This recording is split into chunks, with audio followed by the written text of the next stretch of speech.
नमस्कार साथियों, आपके अपने YouTube चैनल में स्वागत है। इस वीडियो में अपने पढ़ेंगे हमारा राजस्थान कक्षा 8 भाग नंबर 3, जो कि स्कूली शिक्षा प्राप्त कर रहे कक्षा 8 के विद्यार्थियों के लिए महत्वपूर्ण तो है ही है, उसके साथ साथ जो कंपटीशन एग्जाम की तैयारी कर रहे हैं राजस्थान से, उन विद्यार्थियों के लिए भी महत्वपूर्ण साबित होने वाला है, क्योंकि इसमें कक्षा 8 की हमारा राजस्थान पुस्तक को पढ़ाया जा रहा है। वीडियो को पूरा अंत तक देखें और अंत में जो क्वेश्चन है उसका आंसर भी कमेंट बॉक्स में दें। ये अपना जो हमारा राजस्थान पुस्तक है, इसके पहला चैप्टर जैसे 18वीं सदी का राजस्थान, दूसरा चैप्टर जैसे 1857 का स्वतंत्रता संग्राम और राजस्थान, और आधुनिक तीसरा लेसन जैसे आधुनिक राजस्थान का निर्माण, चौथा लेसन जनसंख्या, ऐसे करके ये टॉपिक वाइज यानी कि एक एक चैप्टर वाइज अपने इस वीडियो को पूरा करेंगे और इसी प्रकार हम अपने ये 10 के 10 चैप्टर जो है पूरे करेंगे। तो वीडियो को अंत तक जरूर देखें। एक एक चैप्टर का एक एक वीडियो अच्छे से मैं आपको यहाँ पर उपलब्ध करवा दूंगा। आपका अपना जो पहला लेसन है 18वीं सदी का राजस्थान, इसमें अपने देखेंगे कि मराठा शक्ति को सर्वप्रथम शिवाजी ने संगठित किया। औरंगजेब की मृत्यु के बाद मराठा शक्ति ने उत्तर भारत में विस्तार करने की नीति अपनाई। यानी कि जब औरंगजेब मुगल साम्राज्य का जो औरंगजेब शासक था, उसकी जो मृत्यु होगी, उनके बाद उन्होंने मराठाओं ने क्या किया, इस शक्ति का विस्तार करने के लिए उत्तर भारत में नीति अपनाई, जिससे मालवा और गुजरात पर आक्रमण करने लगे। मराठाओं का मालवा और गुजरात पर आक्रमण राजस्थानी शासकों के लिए चिंता का विषय बन गया। सर्वप्रथम 1711 ईस्वी में मराठों ने मेवाड़ में प्रवेश किया। तो प्रश्न यहाँ पर यह बनता है कि राजस्थान में सर्वप्रथम मराठों ने कब प्रवेश किया। 1720 में पेशवा बाजीराव ने मराठा ध्वज अटक से कटक तक फहराने का लक्ष्य निर्धारित किया। अतः उत्तर भारत की ओर मराठों का जो है अग्रसर होने लगे मराठा। 1726 में मराठों ने कोटा और बूंदी पर आक्रमण किया। तो प्रश्न आपका ये बन गया कि मराठों ने कोटा और बूंदी पर आक्रमण कब किया। तो 1726 में। और इसके पश्चात डूंगरपुर 1728 में डूंगरपुर और बांसवाड़ा के शासकों ने खिराज देना स्वीकार कर लिया। 22 अप्रैल 1734 ईस्वी में मराठों ने बूंदी के शासक बुद्ध सिंह को पुनः वहां का शासक बना दिया, और यह मराठाओं का राजस्थान की राजनीति में प्रथम हस्तक्षेप था। इससे यहाँ के शासक भयभीत होने लगे। उन्होंने क्या किया, मराठाओं के विरुद्ध कोई ठोस नीति जो है बनाने का निर्णय ले लिया था। अब बात करते हैं अपने हुड्डा सम्मेलन से मोस्ट इंपोर्टेंट क्वेश्चन बता देता हूँ आपको कि हुड्डा सम्मेलन हुआ था अपना 17 जुलाई 1734 ईस्वी में। तो पूरा पढ़ते हैं। राजस्थान के राजपूत राजाओं ने मराठाओं की जो बढ़ती हुई शक्ति को रोकने के लिए 17 जुलाई 1734 ईस्वी को उर्डा नामक स्थान है एक भीलवाड़ा में, वहां पर एक सम्मेलन बुलवाया था। और इसके साथ ही जिसकी अध्यक्षता कर रहे थे मेवाड़ के महाराणा जगत सिंह द्वितीय। तो 2% यहाँ से मोस्ट इंपोर्टेंट निकल के आ रहे हैं कि उर्डा सम्मेलन कब हुआ। तो 17 जुलाई 1734 को। और कब कहाँ हुआ, तो हुड्डा नामक स्थान था भीलवाड़ा के अंदर, वहां पर ये जो है सम्मेलन बुलाया गया था। और इसकी अध्यक्षता कौन करते हैं, मेवाड़ के महाराणा जगत सिंह द्वितीय। इसमें आमेर के सवाई जय सिंह और जोधपुर के अभय सिंह और नागौर के भगत सिंह, कोटा के महाराव दुर्जनशाल, ये जो शासक थे इन्होंने भाग लिया था। फिर से दोबारा से बता देते हैं कि हुड्डा सम्मेलन कब हुआ। तो 17 जुलाई 1734 को। और कहाँ हुआ, हुड्डा नामक स्थान पर हुआ भीलवाड़ा में। और जिसकी अध्यक्षता किसने की थी, मेवाड़ के महाराणा जगत सिंह ने। और इसमें जो शासकों ने भाग लिया था वो है आमेर का सवाई जय सिंह, जोधपुर के अभय सिंह और नागौर के भगत सिंह थे। इसके साथ में कोटा के महाराव दुर्जनशाल भी इसमें ही शामिल थे। इस सम्मेलन में एक अहमदनामा जो है तैयार किया गया, जिसमें यह सुनिश्चित किया गया कि सभी एक दूसरे के साथ मिलकर रहेंगे।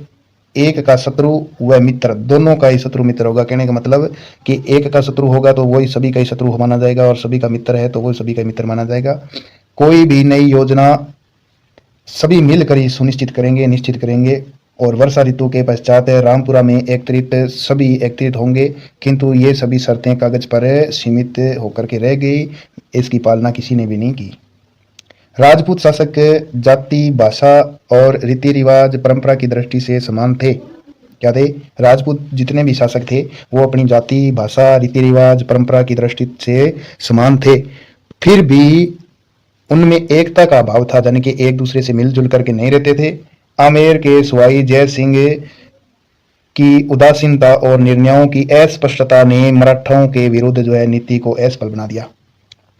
यानी कि इन आमेर के शासक ने, जो शासक था जय सिंह द्वितीय, उन्होंने जो सम्मेलन किया था, उन्हें जो जो जो नीतियां बनाई थी, उन नीतियों को पूरा का पानी फेर दिया। इससे मराठाओं का राजस्थानी शासकों पर प्रभुत्व बढ़ा और पेशवा बाजीराव ने राजस्थान नीति का आंकलन करने के लिए अपनी माता राधाबाई, अब पेशवा बाजीराव की अपनी माता थी राधाबाई, जो कि 1735 ईस्वी में राजस्थान की तीर्थ यात्रा पर भेजा गया था। अपनी माता के सम्मान सहित कुशल जो है लौट आने पर पेशवा बाजीराव अगले ही वर्ष राजस्थान के दौरे पर आए और यहाँ से चौथ वसूली की। तो ये था अपना हुरडा सम्मेलन। नेक्स्ट पढ़ते हैं कि राजस्थान के उत्तराधिकार संघर्ष में मराठाओं की भूमिका। तो इसमें अपने ये जो उत्तराधिकार संघर्ष था चला था अपना 1743 से लेकर के 1750 ईस्वी तक चला था। तो 18वीं शताब्दी में राजस्थान के राजपूत शासकों में उत्तराधिकार के लिए संघर्ष होने लगा और यही कारण था कि मराठाओं को उत्तराधिकार के निर्णय में दखल देने का अवसर मिल गया था। तो इसमें 3-4 लाइनों में एक महत्वपूर्ण क्वेश्चन यही निकलता है कि मराठा की भूमिका उत्तराधिकार संघर्ष कब हुआ था, सन बताओ। तो ये दे सकता है अपना 1743 से 1750। अब बात करते हैं जयपुर उत्तराधिकार संघर्ष। उदयपुर के महाराणा अमर सिंह द्वितीय, उदयपुर का महाराणा था अमर सिंह द्वितीय था और इनकी पुत्री थी चंद्रकुंवर बाई का विवाह सवाई जय सिंह के साथ 1708 में इस शर्त पर हुआ कि मेवाड़ की राजकुमारी से उत्पन्न पुत्र ही उदयपुर के सिंहासन पर बैठेगा। तो उदयपुर का एक महाराणा है, महाराणा का नाम है अमर सिंह द्वितीय और उनकी पुत्री है चंद्रकुंवरी बाई और उनका विवाह कर देते हैं सवाई जय सिंह के साथ। कब कर देते हैं? तो 1708 में। तो प्रश्न ये बन गया कि सवाई जय सिंह का विवाह कुंवर जो है बाई उनके साथ कब हुआ था? 1708 में। और शर्त ये थे कि मेवाड़ की राजकुमारी से उत्पन्न जो मेवाड़ की यानी कि उदयपुर के महाराणा अमर सिंह की पुत्री थी राजकुमारी चंद्रकुंवरी और उसका पुत्र अगर उत्पन्न होता है पुत्र तो वह जो है उदयपुर के शासन पर बैठेगा। लेकिन बात यह हो गई कि 1743 ईस्वी में सवाई जय सिंह की मृत्यु हो गई। तब मेवाड़ की राजकुमारी जो है चंद्रकुंवर बाई से उत्पन्न है पुत्र माधो सिंह ने अपने मामा महाराणा जगत सिंह द्वितीय के सहयोग से सवाई जय सिंह के ज्येष्ठ पुत्र जान के बड़े ईश्वर सिंह को चुनौती दे दी। अब बात बनती है यहाँ पर कि मराठा सरदार मल्हार राव होलकर के द्वारा माधो सिंह का पक्ष लिया गया और ईश्वर सिंह तथा माधो सिंह के मध्य राजमहल बंगरू के युद्ध हुए। तो आपको प्रश्न यहाँ पर यह बन जाता है कि ईश्वर सिंह और माधो सिंह के मध्य युद्ध हुआ था, कौन सा युद्ध हुआ था? और राजमहल का, एक होता है बंगरू का। और अपने सेनापति हरगोविंद नाटाणी की कुटिलता के कारण जो है ईश्वर सिंह को आत्महत्या करनी पड़ी। माधो सिंह मराठाओं के सहयोग से जयपुर का शासक बन गया। तो ये उत्तराधिकार संघर्ष था। अब बात करते हैं जोधपुर का। जोधपुर उत्तराधिकार संघर्ष की बात करें तो जयपुर के ही भांति जोधपुर में भी मराठाओं ने हस्तक्षेप किया। क्या किया कि जयपुर में जिस प्रकार से उत्तराधिकार संघर्ष हुआ था जिसमें मेवाड़ के यानी कि उदयपुर के अमर सिंह द्वितीय की जो पुत्री थी चंद्रकुंवरी राजकुमारी थी उसका विवाह तय हुआ किया गया 1708 में, पीछे आपको बताया गया था। उसी प्रकार इसमें ही क्या है कि जोधपुर में भी मराठों का हस्तक्षेप किया गया और वहां पर राम सिंह और भगत सिंह के मध्य उत्तराधिकार संघर्ष प्रारंभ हो गया। दोनों ही मराठा सहायता के प्रयास में जुट गए। पेशवा, सिंधिया और होलकर में हस्तक्षेप बढ़ गए। अंततः राम सिंह को राज्य का आधा भाग मिल गया। मारवाड़ का विभाजन भी नहीं हुआ अपितु उनकी आर्थिक दशा भी जो है शोचनीय हो गई। व्यापार नष्ट हो गए और कृषि बर्बाद हो गई। मराठों की मांगें दिन प्रतिदिन बढ़ती गई। वे कोई समझौता करने में सहमत नहीं थे।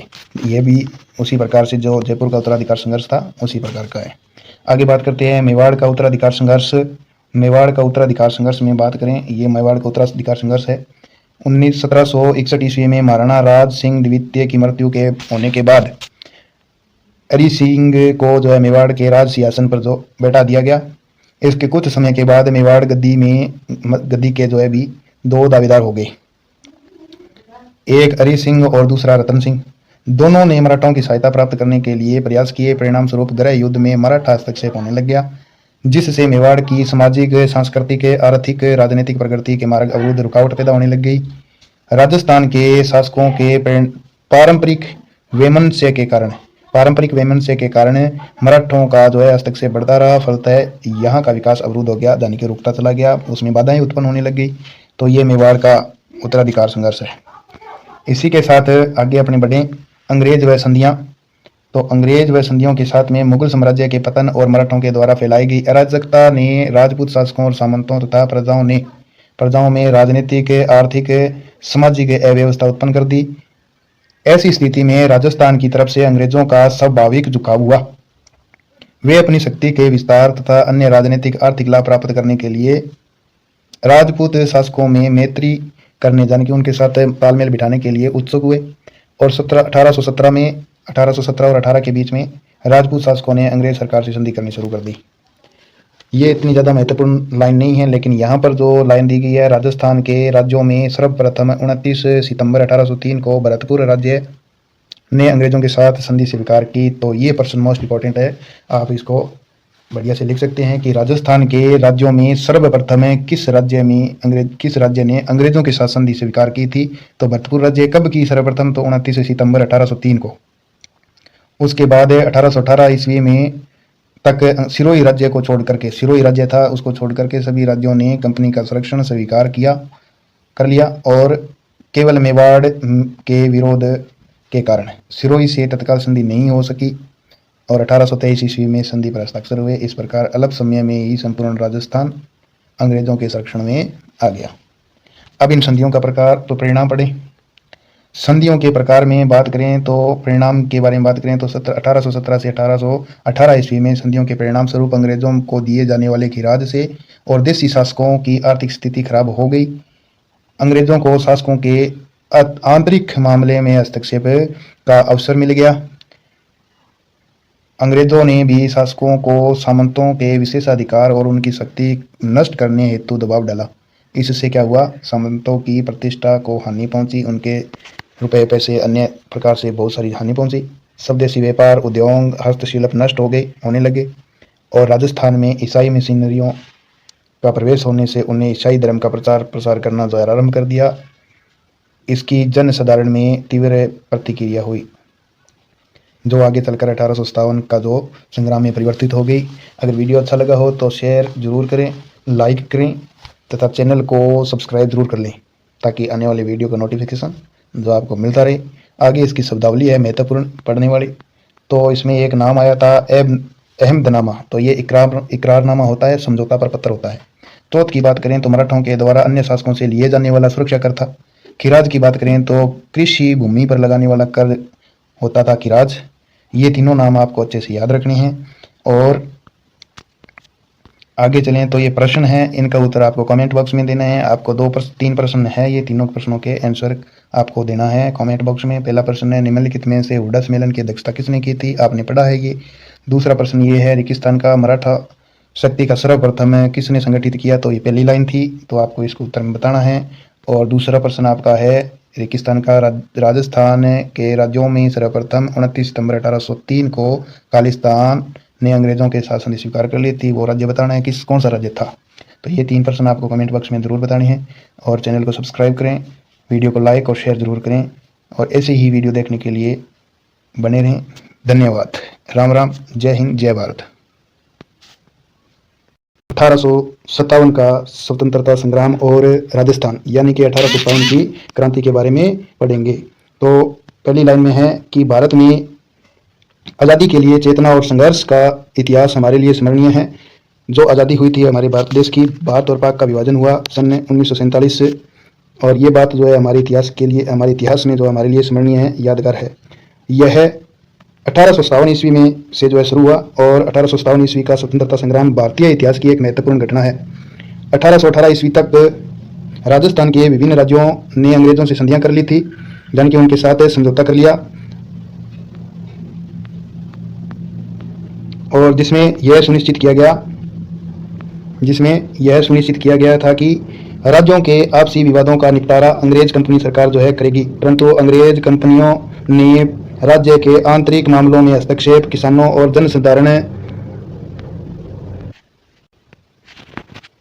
जनसाधारण के हितों पर कुठाराघात यानी कि उनके साथ तालमेल नहीं बिठाया था और राजस्थान में कंपनी के विरोध असंतोष की भावना का प्रसार किया गया। अब बढ़ते अपने राजस्थान में 1857 की क्रांति के मुख्य कारण क्या थे। तो पहला कारण तो यह था कि कंपनी का राज्यों के आंतरिक शासन में हस्तक्षेप करना। कंपनी का जो राज्यों के आंतरिक शासन, जो आंतरिक रूप से जो शासन व्यवस्था चल रही थी, उनमें हस्तक्षेप करना, उनमें भाग लेना। संधि पत्र की शर्तों की अनदेखी करते हुए अंग्रेज राज्यों के आंतरिक प्रशासन में हस्तक्षेप करने लगे, जिससे 1839 ईस्वी में जोधपुर के किले पर अधिकार करना, मांगलोर के युद्ध में कोटा महाराव के विरुद्ध दीवान जालिम सिंह की मदद करना, मेवाड़ प्रशासन में बार बार हस्तक्षेप आदि। ये सब कारण थे कि कंपनियां हैं जो राज्य के आंतरिक शासन में हस्तक्षेप करने लगी थी और अंग्रेजों ने राजाओं की प्रभु सत्ता समाप्त कर उन्हें अपनी कृपा दृष्टि पर निर्भर बना दिया। यानी कि जो भी राजा लोग थे, जितने भी राजा लोग हुए, उन राजाओं को अपने ही ऊपर निर्भर कर लिया था उन्होंने। दूसरा मुख्य कारण यह हो सकता है कि राज्य में उत्तराधिकार के प्रश्न पर असंतोष। निसंतान राजाओं के द्वारा गोद लेने संबंधित मामलों में कंपनी ने क्या किया, अपने निर्णय देशी रियासतों पर लादने की कोशिश की, जिसमें 1826 ईस्वी में अलवर राज्य में हस्तक्षेप कर अलवर राज्य को 2 हिस्सों में बांट दिया। नेक्स्ट बात यह है कि 1826 ईस्वी में भरतपुर के लोहागढ़ दुर्ग को नष्ट कर पॉलिटिकल एजेंट के अधीन जो है काउंसिलिंग को नियुक्ति की और 1844 ईस्वी में बांसवाड़ा महाराव लक्ष्मण सिंह की नाबालिगी के कारण अंग्रेजी नियंत्रण की स्थापना की। आदि हस्तक्षेप से, इन सभी कारणों के हस्तक्षेप से जो है कंपनी सरकार के विरुद्ध राजाओं में असंतोष की भावना बलवती हुई, यानी कि उसमें उभरने लगी राजाओं में। अगर वीडियो अच्छा लगे तो वीडियो को लाइक और शेयर जरूर करें तथा चैनल को सब्सक्राइब जरूर कर लें। ऐसे ही वीडियो आपको पूरी वीडियो बढ़ाता रहूँगा। और अगर किसी ने पहले चैप्टर का जो पूरा नहीं समझा है तो वीडियो इसमें डिस्क्रिप्शन बॉक्स में आपको लिंक मिल जाएगा, अन्यथा आप प्लेलिस्ट में जाकर के देख सकते हैं। तीसरा कारण यह था कि सामान्य जनता की भावना, राजस्थान में सामान्य जनता की भावना अंग्रेजों के विरुद्ध चरम सीमा पर थी और इसके साथ में अंग्रेजों की अपनी धर्म प्रचार नीति, सामाजिक सुधार, आर्थिक नीतियों को यहाँ की जनता ने अपने धर्म और जीवन में अंग्रेजों के द्वारा हस्तक्षेप की संज्ञा दी। डूंग जी और जवाहर जी, इसके साथ में लोठ जाट के द्वारा नसीराबाद की सैनिक छावनी को लूटना जो है आम जनता में बहुत ही प्रसन्नता का कारण बना। चौथा कारण यह है कि राज्यों के आर्थिक मामलों में हस्तक्षेप करना।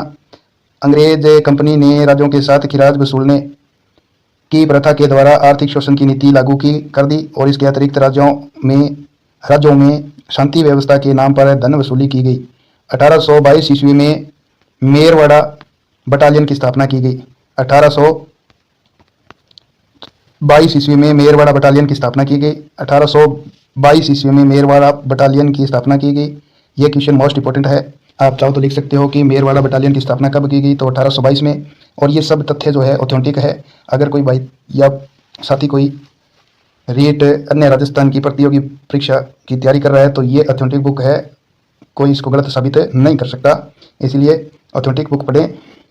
मेरवाड़ा बटालियन की स्थापना 1822 में की गई और 1834 ईस्वी के अंदर शेखावाटी ब्रिगेड की स्थापना की गई। तो प्रश्न ये भी बनता है शेखावाटी ब्रिगेड की स्थापना कब होती है, तो 1834 में। और 1835 ईस्वी में जोधपुर लीजियन का गठन किया गया।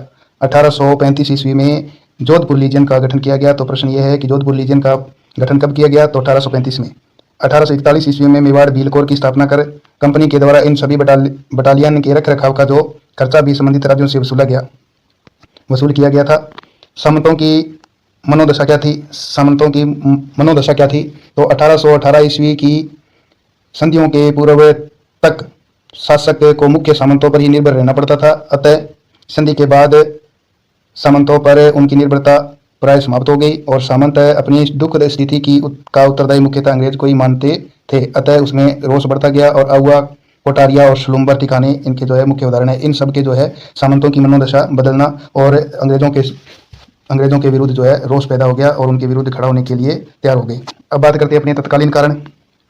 मेन मुख्य 1857 की क्रांति का तत्कालीन कारण क्या था, तो भारत में 1857 की क्रांति का तत्कालिक कारण एनफील्ड राइफल में प्रयुक्त कारतूसों में गाय व सुअर की चर्बी का प्रयोग किया जाना था।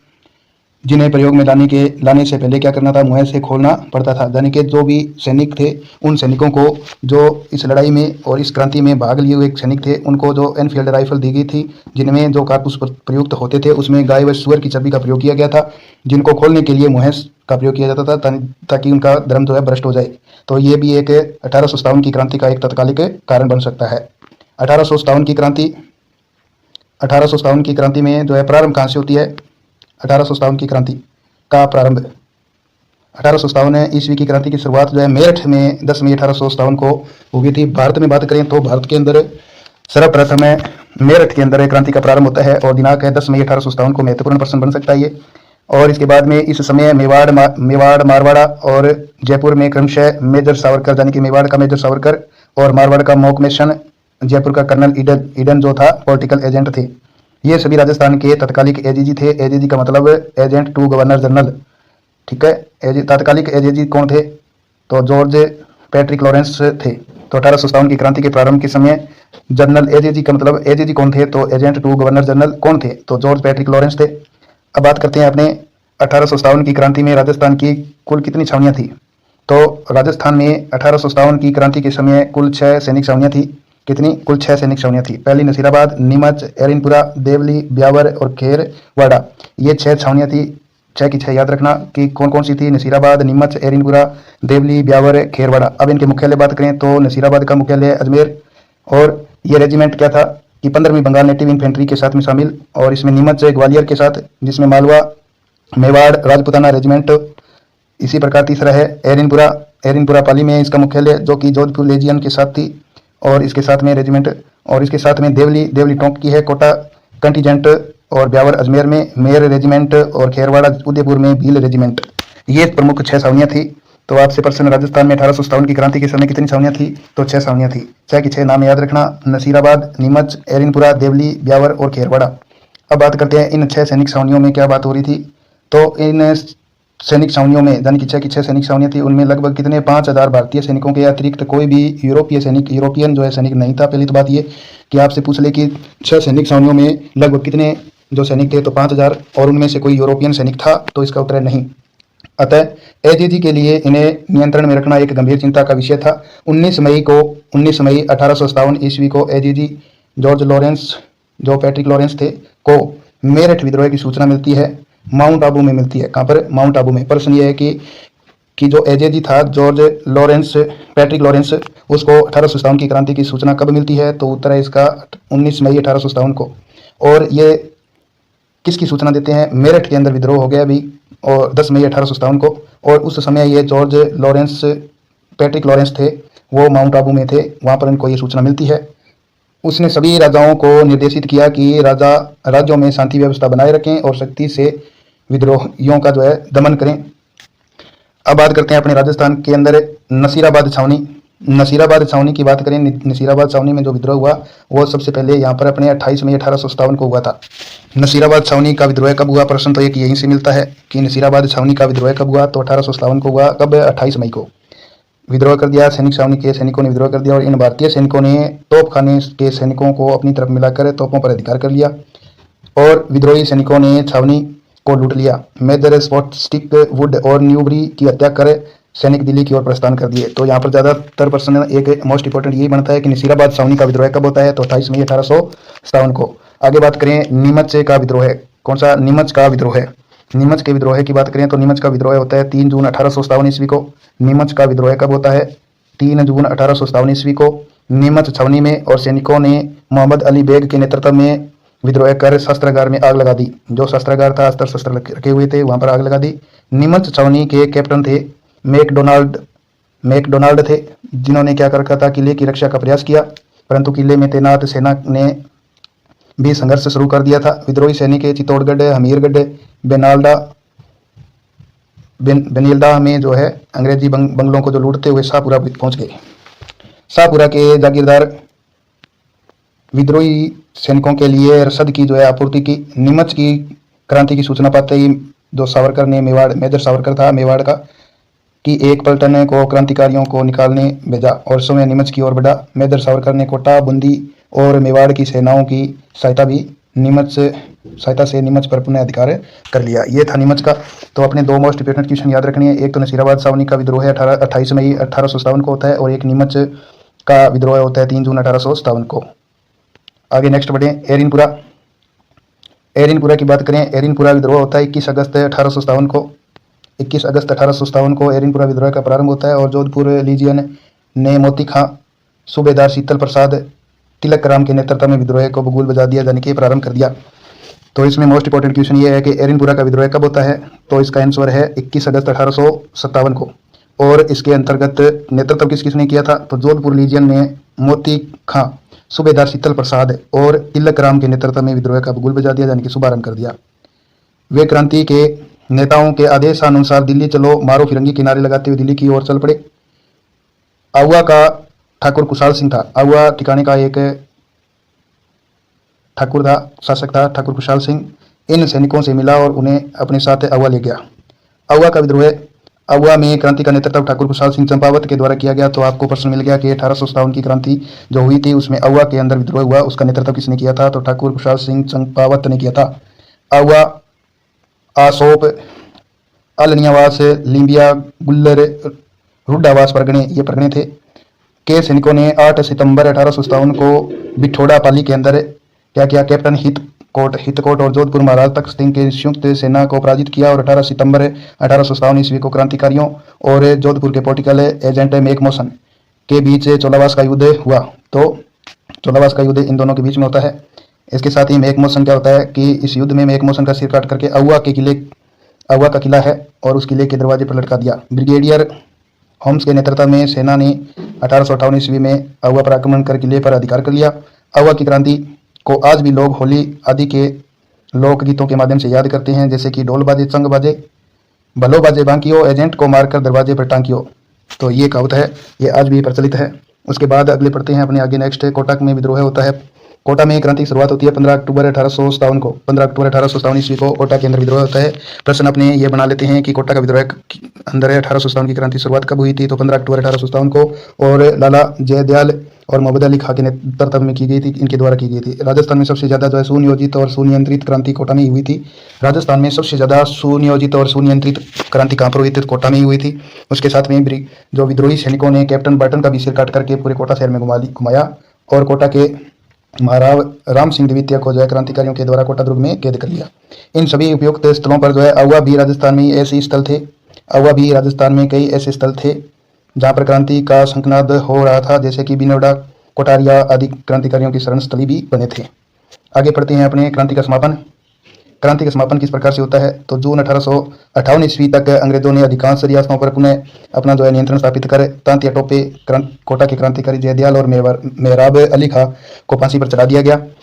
तो इस प्रकार जो है क्रांति की शुरुआत समापन हो जाता है। अगर वीडियो अच्छा लगे तो शेयर और लाइक जरूर करें और चैनल को सब्सक्राइब जरूर करें। आगे नेक्स्ट बढ़ते हैं अपने 1857 ईस्वी की जो क्रांति हुई थी उसका असफलता का कारण क्या था। असफलता का कारण मुख्य रूप से अपने सामने है कि 1857 की क्रांति है का स्वाधीनता आंदोलन राजस्थान में पूरी निष्ठा और जोश के साथ चला, परंतु निम्न कारणों के कारण अपेक्षित सफलता नहीं मिली अपने को। पहला तो कारण ये है कि अधिकांश राजा और महाराजाओं के द्वारा अंग्रेजों को भरपूर सहयोग मिलना। अपने राजा जो थे और महाराजा थे वो क्या करते थे, अंग्रेजों का साथ देते थे, सहयोग करते थे, और क्रांति समय से पूर्व प्रारंभ हो जाना, यानी कि जो क्रांति का निश्चित समय रखा हुआ था समय से पहले ही शुरू हो जाना। क्रांति की शुरुआत कुछ सीमित स्थानों पर ही हुई।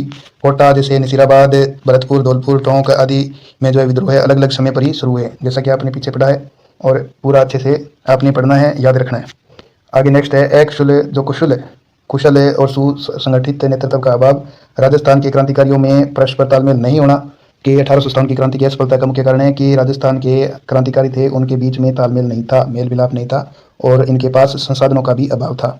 इसी प्रकार मारवाड़, मेवाड़ और जयपुर आदि के शासकों ने तांतिया टोपे का सहयोग नहीं किया। तांतिया टोपे थे उनका इन तीनों रियासतों ने जो है सहयोग नहीं किया था। क्रांति के परिणाम क्या निकलते हैं? परिणाम यह है कि राजस्थान के शासकों ने क्रांति के प्रवाह को रोकने के लिए पर्याप्त प्रयास किए। ब्रिटिश सरकार ने राजाओं को अंग्रेजी शिक्षा देना प्रारंभ कर दिया। जो ब्रिटिश सरकार थी उन्होंने क्या किया, राजाओं को अंग्रेजी शिक्षा और अंग्रेजी कानून नियम सिखाने लगी। यही नहीं, पुरस्कार देना भी और उपाधियां भी देना शुरू कर दिया था। क्रांति का कारण ये भी था।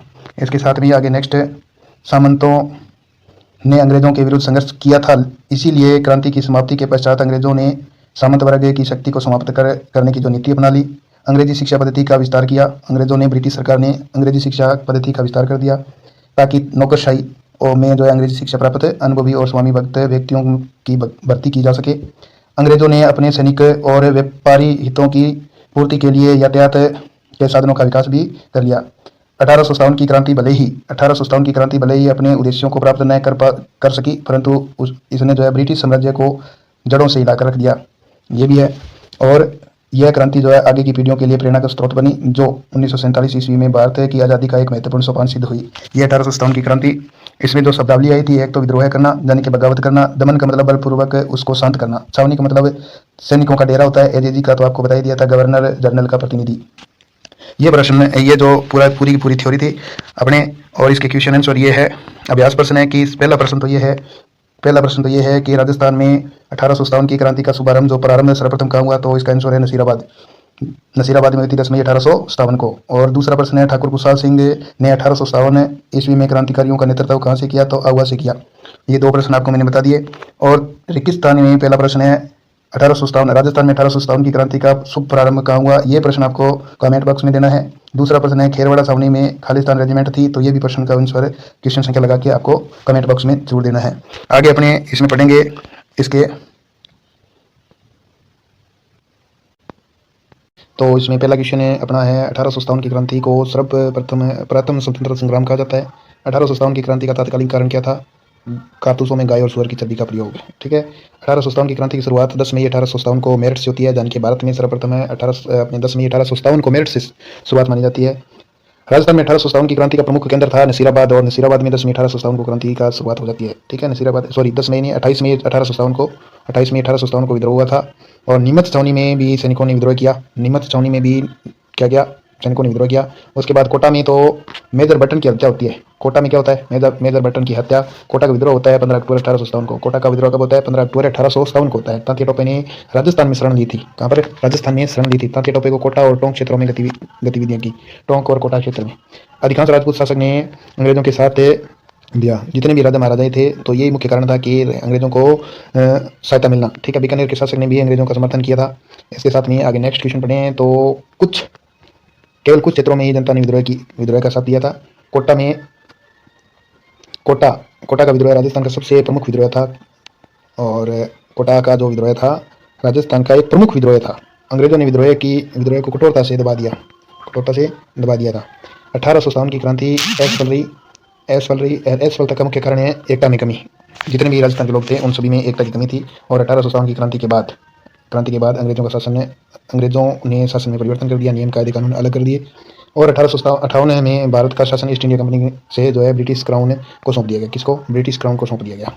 1857 की क्रांति ने स्वतंत्रता आंदोलन की नींव रखी। जब 1857 की क्रांति हुई, तो इसका मतलब आज़ादी के लिए स्वतंत्रता की लड़ाई लड़ी जा रही थी, उनकी नींव में जो रखी गई है। राजस्थान में यह विद्रोह है जो सीमित क्षेत्रों तक ही रहा। सैनिकों के साथ आम जनता भी कई स्थानों पर जुटी, एकत्रित हुई, आंदोलन किए। ठीक है। और अंग्रेजों ने राजाओं को अधिक अधिकार देकर अपने पक्ष में कर लिया। यानी कि राजा और महाराजाओं को अंग्रेजों ने, ब्रिटिश सरकार ने क्या किया, उनको कुछ विशेष अधिकार उपाधियां दे दी, और उसके नियम कायदे कानून और उनको अधिकार दे दिए।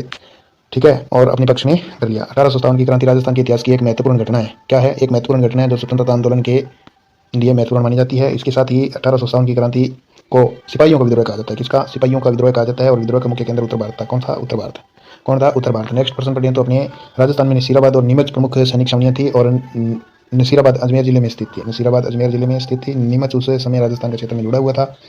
और विद्रोह में भारतीय सैनिकों की प्रमुख भूमिका रही। भारतीय सैनिक थे बहुत सारे, नेपोलियन सैनिक नहीं थे, लगभग 5000 सैनिक थे, वो अपने भारतीय थे, और नेपोलियन जो नहीं थे इसके अंदर।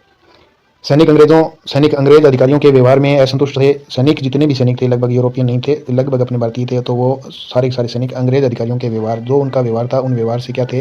असंतुष्ट थे। और धार्मिक भावनाओं को जो है ठेस पहुंचाने से असंतोष बढ़ गया था। वेतन और पदोन्नति में भेदभाव का भी प्रमुख कारण था। कोटा विद्रोह में सैनिकों और जनताओं ने भाग लिया था। आम जन पूरे रूप से 1857 की क्रांति में भाग लिया था। इसके साथ ही आगे अपने पढ़े, तो कोटा में जो अंग्रेज रेजिडेंट, तो मेजर बटन मारे गए थे। मेजर बटन को मार दिया था और कोटा शहर में पूरे को घुमाया था। और कोटा विद्रोह का नेतृत्व स्थानीय सैनिकों ने किया था। तांती टोपे क्रांति के प्रमुख नेता थे। तांती टोपे को राजस्थान का सर्वप्रथम समर्थन जुटाने का जो है प्रयास किया गया। टोंक क्षेत्र में भी गतिविधियां हुई। अधिकांश रियासतें भी अंग्रेजों का साथ दे रही थी और जयपुर के महाराजाओं ने जो अंग्रेजों की मदद की। ठीक है, उसके साथ ही अगले अपने पढ़े तो जोधपुर राज्य के भी अंग्रेजों की सहायता करने के लिए तुले थे। बीकानेर अंग्रेजों के लिए पति वफादारी थे। उदयपुर राज्य के अंदर जो है तटस्थ नीति जो है अपनाई गई। राजा और राजाओं को जो है अंग्रेजों का संरक्षण प्राप्त था। वो अलग अलग उनका पक्ष उनको अपने पक्ष में करने के लिए उनको बहुत सारी उपाधियां और पद दिए गए थे और उनको विशेष अधिकार दिए गए, इसलिए वो राजा जो है उनके पक्ष में बात करते थे। क्रांति के दौरान कई स्थानों को खजाने लूट लिए गए। डाक और संचार व्यवस्था बाधित हुई, यानी कि उसमें बाधा उत्पन्न होगी। अंग्रेजों ने कठोर दमन की नीति अपनाई। अंग्रेजों ने क्या किया, कठोर दमन नीति अपना ली। विद्रोहियों को फांसी और कारावास दिया गया और 1858 का जो है भारत शासन अधिनियम पारित किया गया। गवर्नर जनरल को वायसराय कहा जाने लगा, यानी कि 1857 की क्रांति के बाद गवर्नर जनरल था उसको वायसराय कहने लगे। रानी विक्टोरिया की घोषणा 1858 में हुई थी। घोषणा में जो है भारतीयों को धार्मिक स्वतंत्रता का आश्वासन दिया गया। जो घोषणा की रानी विक्टोरिया ने 1858 में, उसमें भारतीयों को धार्मिक स्वतंत्रता का आश्वासन दिया गया था। राजाओं की स्थिति को सुरक्षित किया गया इस घोषणा में। और अंग्रेजों की नेक्स्ट अपने पढ़े तो अंग्रेजों ने सेना का जो है पुनर्गठन कर लिया। भारतीय सैनिकों की संख्या घटाई गई और इसके साथ में अपने अंग्रेज सैनिकों की संख्या बढ़ा दी। तोपखाने अंग्रेजों के नियंत्रण में रखा गया। 1857 की क्रांति राष्ट्रीय चेतना का प्रारंभिक चरण थी। राजस्थान में क्रांति व्यापक रूप नहीं ले सकी। संगठित और नेतृत्व की कमी थी। इसके साथ ही अपने संसाधनों की कमी आ जाती है। इसमें संसाधनों की कमी भी सफलता का कारण बनी। ये स्पीड से इसलिए पढ़ रहे हैं ताकि अपना रिवीजन हो सके और अच्छे से पढ़ सकें। अपने चैप्टर को पूरा पढ़ लिया है।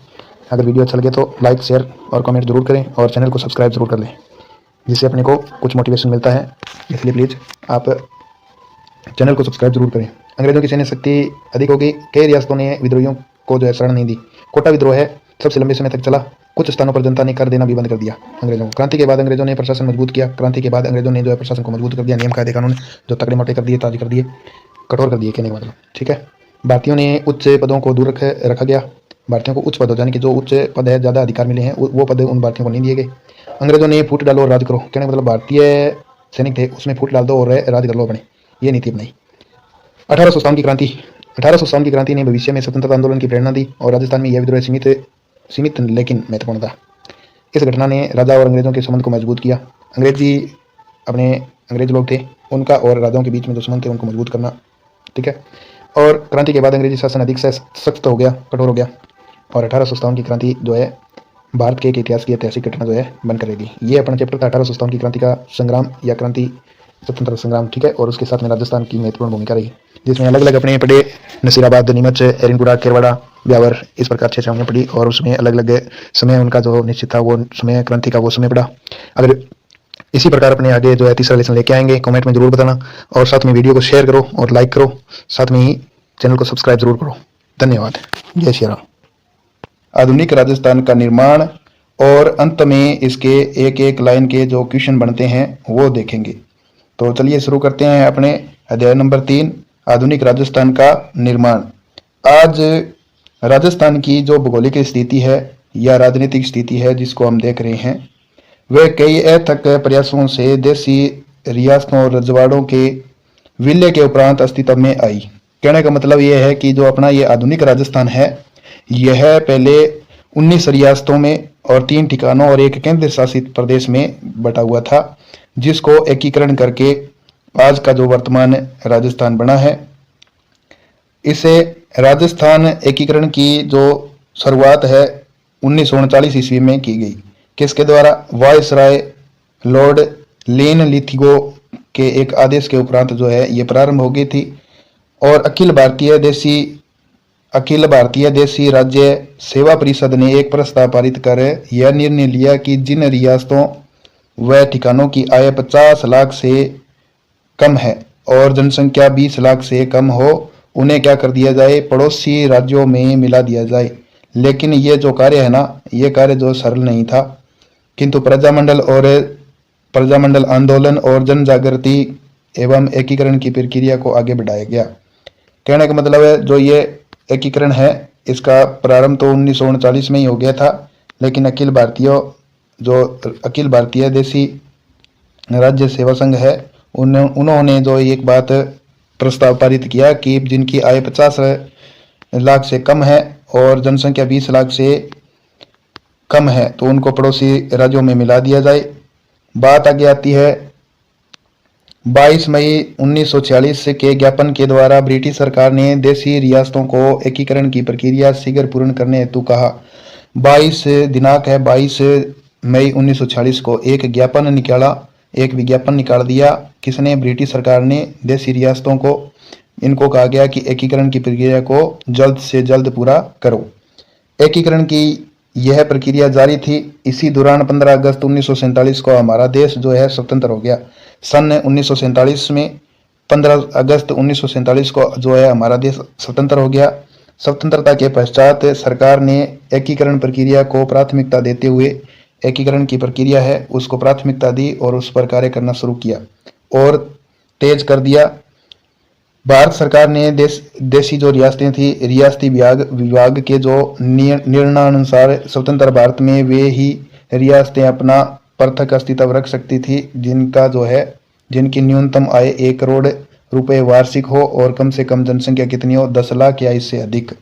इस मापदंड के अनुसार राज्य में केवल जयपुर, जोधपुर, बीकानेर और उदयपुर ही रियासतें स्वतंत्र रूप से अस्तित्व रख सकती थी। तो प्रश्न ये है कि स्वतंत्र रूप से अस्तित्व रखने वाली रियासतें कितनी थी? तो अपनी 4 रियासतें थी। कौन कौन सी? जयपुर, जोधपुर, बीकानेर और उदयपुर। किंतु इन रियासतों की जनता जो है एकीकृत राजस्थान में विलय के पक्ष में थी। प्रजा का नेतृत्व प्रजामंडल और अन्य संघों के द्वारा किया जा रहा था। देशी रियासतों के कई शासकों ने भी विलय के प्रस्ताव का समर्थन किया, यानी कि ये जो विलय है यानी कि शामिल होना, तो इनके ऊपर जो प्रस्ताव रखा था उनका समर्थन किया। अब अपने पढ़ लेते हैं एकीकरण से जो पूर्व राजस्थान था उसके बारे में। एकीकरण से पूर्व का राजस्थान, तो एकीकरण से पूर्व राजस्थान 19 रियासतें थी। तो राजस्थान में एकीकरण से पूर्व कितनी रियासतें थी? 19 रियासतें। जैसे जयपुर, जोधपुर, उदयपुर, बीकानेर, बूंदी, कोटा, धौलपुर, भरतपुर, अलवर, डूंगरपुर, प्रतापगढ़, बांसवाड़ा, झालावाड़, करौली, शाहपुरा, सिरोही और टोंक, जैसलमेर और किशनगढ़। ये जो 19 रियासतें हैं टोटल की टोटल आपको बता दी। इनको क्रम वाइज जैसे याद रख लेना कि एकीकरण के समय एकीकरण से पूर्व अपने 19 रियासतें थी और 3 ठिकाने थे। 3 ठिकाने कौन कौन से थे? कुशलगढ़ था एक लावा था, एक निबराना था, एक केंद्र शासित प्रदेश था जो अजमेर मेरवाड़ा था। अब बात करते हैं एकीकरण का प्रथम प्रयास कोटा रियासत के शासक थे महाराज भीम सिंह। सर्वप्रथम प्रयास किसने किया एकीकरण का? तो कोटा रियासत है उसका शासक था कौन? भीम सिंह, महाराव भीम सिंह ने किया। और उसके बाद कोटा के बाद महाराणा मेवाड़ में जो है 25 व 26 जून 1946 को इसी प्रक्रिया को आगे बढ़ाते हुए उदयपुर में राजस्थान, गुजरात और मालवा के कतिपय शासकों का एक सम्मेलन किया। इस तरह अन्य जो है सम्मेलन जयपुर, बूंदी, कोटा और झालावाड़ के शासकों ने भी बुलवाए, किंतु यह प्रयास उनके निजी हित के पोषण के ही थे, इसीलिए जो है यह प्रक्रिया पूर्ण नहीं हो सकी। शासकों के समानांतर ही जनता से सीधे जुड़ी संस्थाओं एवं संगठन भी एकीकरण की प्रक्रिया में सक्रिय रहे। प्रजामंडल, राज्य प्रजा परिषद जो है और प्रजामंडल के प्रयासों व संपूर्ण राजस्थान को एक इकाई के रूप में गठित कर भारतीय संघ में शामिल करने का लक्ष्य को लेकर जारी किए गए थे। कहने का मतलब एकीकरण का मतलब है कि जो राजस्थान के अंदर 19 रियासतें थी और 3 ठिकाने और एक केंद्र शासित प्रदेश था, उन सभी को क्या करना? एक करना। अब अपने पढ़ेंगे राजस्थान एकीकरण। राजस्थान का एकीकरण एक जटिल और चुनौतीपूर्ण प्रक्रिया थी, दीर्घकाल से ही अस्तित्व में रही।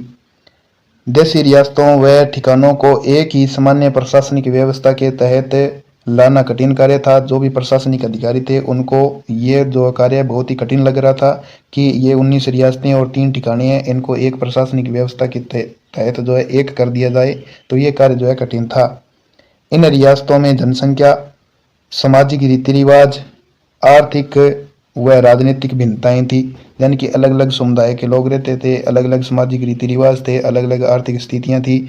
तो ये सब कुछ इनकी कारण थे। कुछ रियासतों में परंपरागत पद्धति से प्रशासन का संचालन हो रहा था, तो कुछ में आधुनिक शासन के मूल्य में प्रचलित हो गए थे। इन सभी क्षेत्रों में समान राजनीतिक प्रशासनिक व्यवस्था की स्थापना और समग्र रूप से उनका आर्थिक विकास करना या उनके साथ में नई शिक्षा और नई सेवाओं की स्थापना करना, नए नियम बनाना आदि कार्य जो है चुनौतीपूर्ण थे। जितने भी प्रशासनिक अधिकारी थे उन सब के लिए ये सब कार्य करना बहुत ही कठिन था। इन चुनौतियों को से लड़ते हुए नवंबर 1956 को आधुनिक राजस्थान के निर्माण का कार्य जो है पूरा हुआ। तो इसकी एग्जैक्ट टाइम है 1 नवंबर 1956। तो इस समय अपना एकीकरण पूरा हो गया था। एकीकरण कार्य पूरा किया गया और 7 प्रमुख चरणों से गुजरते हुए राजस्थान अपने आधुनिक स्वरूप में आया। तो आपको प्रश्न यही बनता है आपका कि राजस्थान का एकीकरण कितने चरणों में हुआ, तो 7 चरण हुए थे। और कब हुआ था? 1 नवंबर 1956 को अपना आधुनिक राजस्थान है बन के तैयार हो गया था। और एकीकरण के इन 7 चरणों को जो है हम सारणी के द्वारा सरलता से समझ सकते हैं। तो अब ये सारणी के हिसाब से अपने पढ़ेंगे ये 7 के 7 चरण, कब कौन सा चरण माना गया और कब कौन सा। तो पहला ही चरण है अपने पास, प्रथम चरण है। चरण का नाम क्या है? मत्स्य संघ। क्या नाम है? मत्स्य संघ है। गठन की तारीख थी 7, 17 और 18 मार्च। 17 मार्च को होना था, लेकिन कुछ इसमें चुनौती आ गई थी। इस वजह से जाट का एक भाई था और उसने कुछ उनके विरुद्ध खड़े हो गए, इसीलिए 18 मार्च 1948 को ये जो है डेट फिक्स है अपने इसकी गठन की तारीख है। और इस मत्स्य संघ में जो है एकीकरण के अंतर्गत रियासतें थी, वो है अलवर, धौलपुर, भरतपुर और करौली। इन तीनों चारों को मिलाकर के एक मत्स्य संघ का निर्माण किया गया और अलवर इसकी राजधानी बनी। तो आपसे प्रश्न यही है कि मत्स्य संघ की राजधानी कौन सी है? तो अलवर है मत्स्य संघ की राजधानी। और गठन की तारीख पूछ ले तो 18 मार्च 1948। अगर 17 मार्च दे रखा है परीक्षा में तो ऑथेंटिक बुक है, बिल्कुल ही 17 मार्च होगा, नहीं तो 18 मार्च तो पक्का है। और धौलपुर के जो महाराजा थे उदयभान सिंह, उनको राज प्रमुख बना दिया। अब प्रश्न ये है कि मत्स्य संघ का जो राज प्रमुख कौन था? तो उदयभान सिंह था। और कहाँ का था? धौलपुर का, महाराजा धौलपुर का था ये उदयभान सिंह। और शोभाराम कुंभावत को जो है प्रधानमंत्री नियुक्त किया गया। प्रश्न मोस्ट 3 है इसमें कि एक तो प्रथम चरण का नाम क्या है? मत्स्य संघ। और मत्स्य संघ में कितनी रियासतें थी? 4, अलवर, धौलपुर, भरतपुर, करौली। और राजधानी, मत्स्य संघ की राजधानी बताओ, तो राजधानी है इसकी अलवर। मत्स्य संघ की राजधानी कौन सी है? अलवर राजधानी बनी। और इसके साथ में राज प्रमुख की बात करें तो उदयभान सिंह धौलपुर का था। और प्रधानमंत्री की बात करें तो शोभाराम कुंभावत है। ये अपना जो है प्रथम चरण था।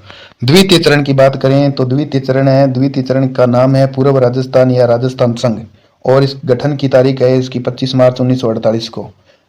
प्रथम चरण की 17 और 18 मार्च 1948 को 4 रियासतें थी, अलवर, धौलपुर, भरतपुर और करौली। अलवर को राजधानी बनाया, राज प्रमुख बनाया था उदयभान सिंह को जो धौलपुर का था। और इसी प्रकार प्रधानमंत्री प्रथम चरण का बनाया था शोभाराम कुंभावत को। और अपने द्वितीय चरण की बात करें तो द्वितीय चरण के अंदर पूर्व राजस्थान है नाम, और इसको राजस्थान संघ भी कहते हैं। और 25 मार्च 1948 को इसका गठन किया गया था। और इसमें जो रियासतें हैं वो है बांसवाड़ा, कोटा, बूंदी, झालावाड़, टोंक, डूंगरपुर, प्रतापगढ़, किशनगढ़ और शाहपुरा, ये तो रियासतें थी। और इसमें कुशलगढ़ रियासतें और लावा ठिकानों को भी मिलाकर के द्वितीय चरण को पूरा किया। कोटा इसको राजधानी, द्वितीय चरण की राजधानी कौन सी है? यानी कि पूर्व राजस्थान संघ, पूर्व राजस्थान, या फिर अपने बात करें पूर्व राजस्थान संघ, पूर्व राजस्थान संघ। और एक अपना आ गया राजस्थान संघ। गठन की बात करें तो 25 मार्च 1948। राजधानी की बात करें कोटा। और राज प्रमुख की बात करें तो कोटा का ये महाराव है भीम सिंह। और गोकुल लाल असावा को प्रधानमंत्री बना दिया। पहले चरण के अंदर कौन था? पहले चरण के अंदर शोभाराम कुंभावत प्रधानमंत्री था। ठीक है, तो ये ऐसे करके प्रश्न अपने याद रख सकते हैं। तीसरे चरण की बात करें तो तीसरे चरण का नाम है संयुक्त राजस्थान। क्या नाम है? संयुक्त राजस्थान। गठन की तारीख क्या है? 18 अप्रैल 1948। गठन की तारीख क्या है? 18 अप्रैल 1948। संयुक्त राजस्थान में क्या कर दिया? उदयपुर यानी कि मेवाड़ का विलय कर दिया। और मेवाड़ के भूपाल सिंह को राज प्रमुख बना दिया। माणिक्य लाल वर्मा प्रधानमंत्री नियुक्त कर दिए। पंडित जवाहरलाल नेहरू ने इस विलय का उद्घाटन किया। यानी कि जो तृतीय चरण में जो उद्घाटन करता थे वो है पंडित जवाहरलाल नेहरू और प्रधानमंत्री है माणिक्यलाल वर्मा। ठीक है, और राज प्रमुख है भोपाल सिंह मेवाड़ का, यानी कि उदयपुर का। और इसको क्या कर दिया, संयुक्त राजस्थान में क्या कर दिया, उदयपुर मेवाड़ को मिला दिया। तारीख की बात करें तो 18 अप्रैल 1948। नाम है तृतीय चरण का संयुक्त राजस्थान, संयुक्त राजस्थान। इसी प्रकार चौथा चरण है अपना, चौथा चरण बृहद राजस्थान, और तारीख है अपने पास 30 मार्च 1949। और संयुक्त राजस्थान में जयपुर, जोधपुर और बीकानेर, जैसलमेर, ये 4 बड़ी बड़ी रियासतें थी। इन चारों बड़ी रियासतों का इसमें विलय कर दिया, इसलिए इसी का नाम रख दिया बृहद राजस्थान, बृहद राजस्थान। और 30 मार्च 1949 को राजस्थान का स्थापना दिवस 30 मार्च को ही मनाया जाता है, यानी कि इसी दिन को राजस्थान दिवस के रूप में मनाते हैं। जयपुर के मान सिंह द्वितीय राज प्रमुख बने, हीरालाल शास्त्री प्रधानमंत्री, और महाराणा भूपाल सिंह को महाराज प्रमुख को नियुक्त कर दिया। और सरदार वल्लभ भाई पटेल ने क्या किया, इसका उद्घाटन, सरदार वल्लभ भाई पटेल ने उद्घाटन कर दिया। अगर वीडियो अच्छी लगे तो कमेंट जरूर करें, साथ में वीडियो को शेयर करें और चैनल को सब्सक्राइब जरूर करें। पांचवा चरण अपने पास है।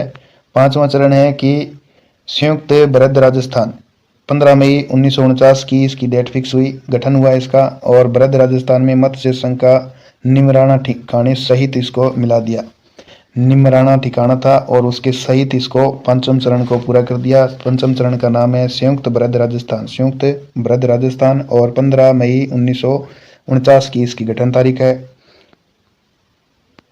इसी के साथ आगे अपने पढ़े छठा चरण। छठे चरण की बात करें तो राजस्थान नाम दिया गया, 26 जनवरी 1949 को इसका गठन किया गया है।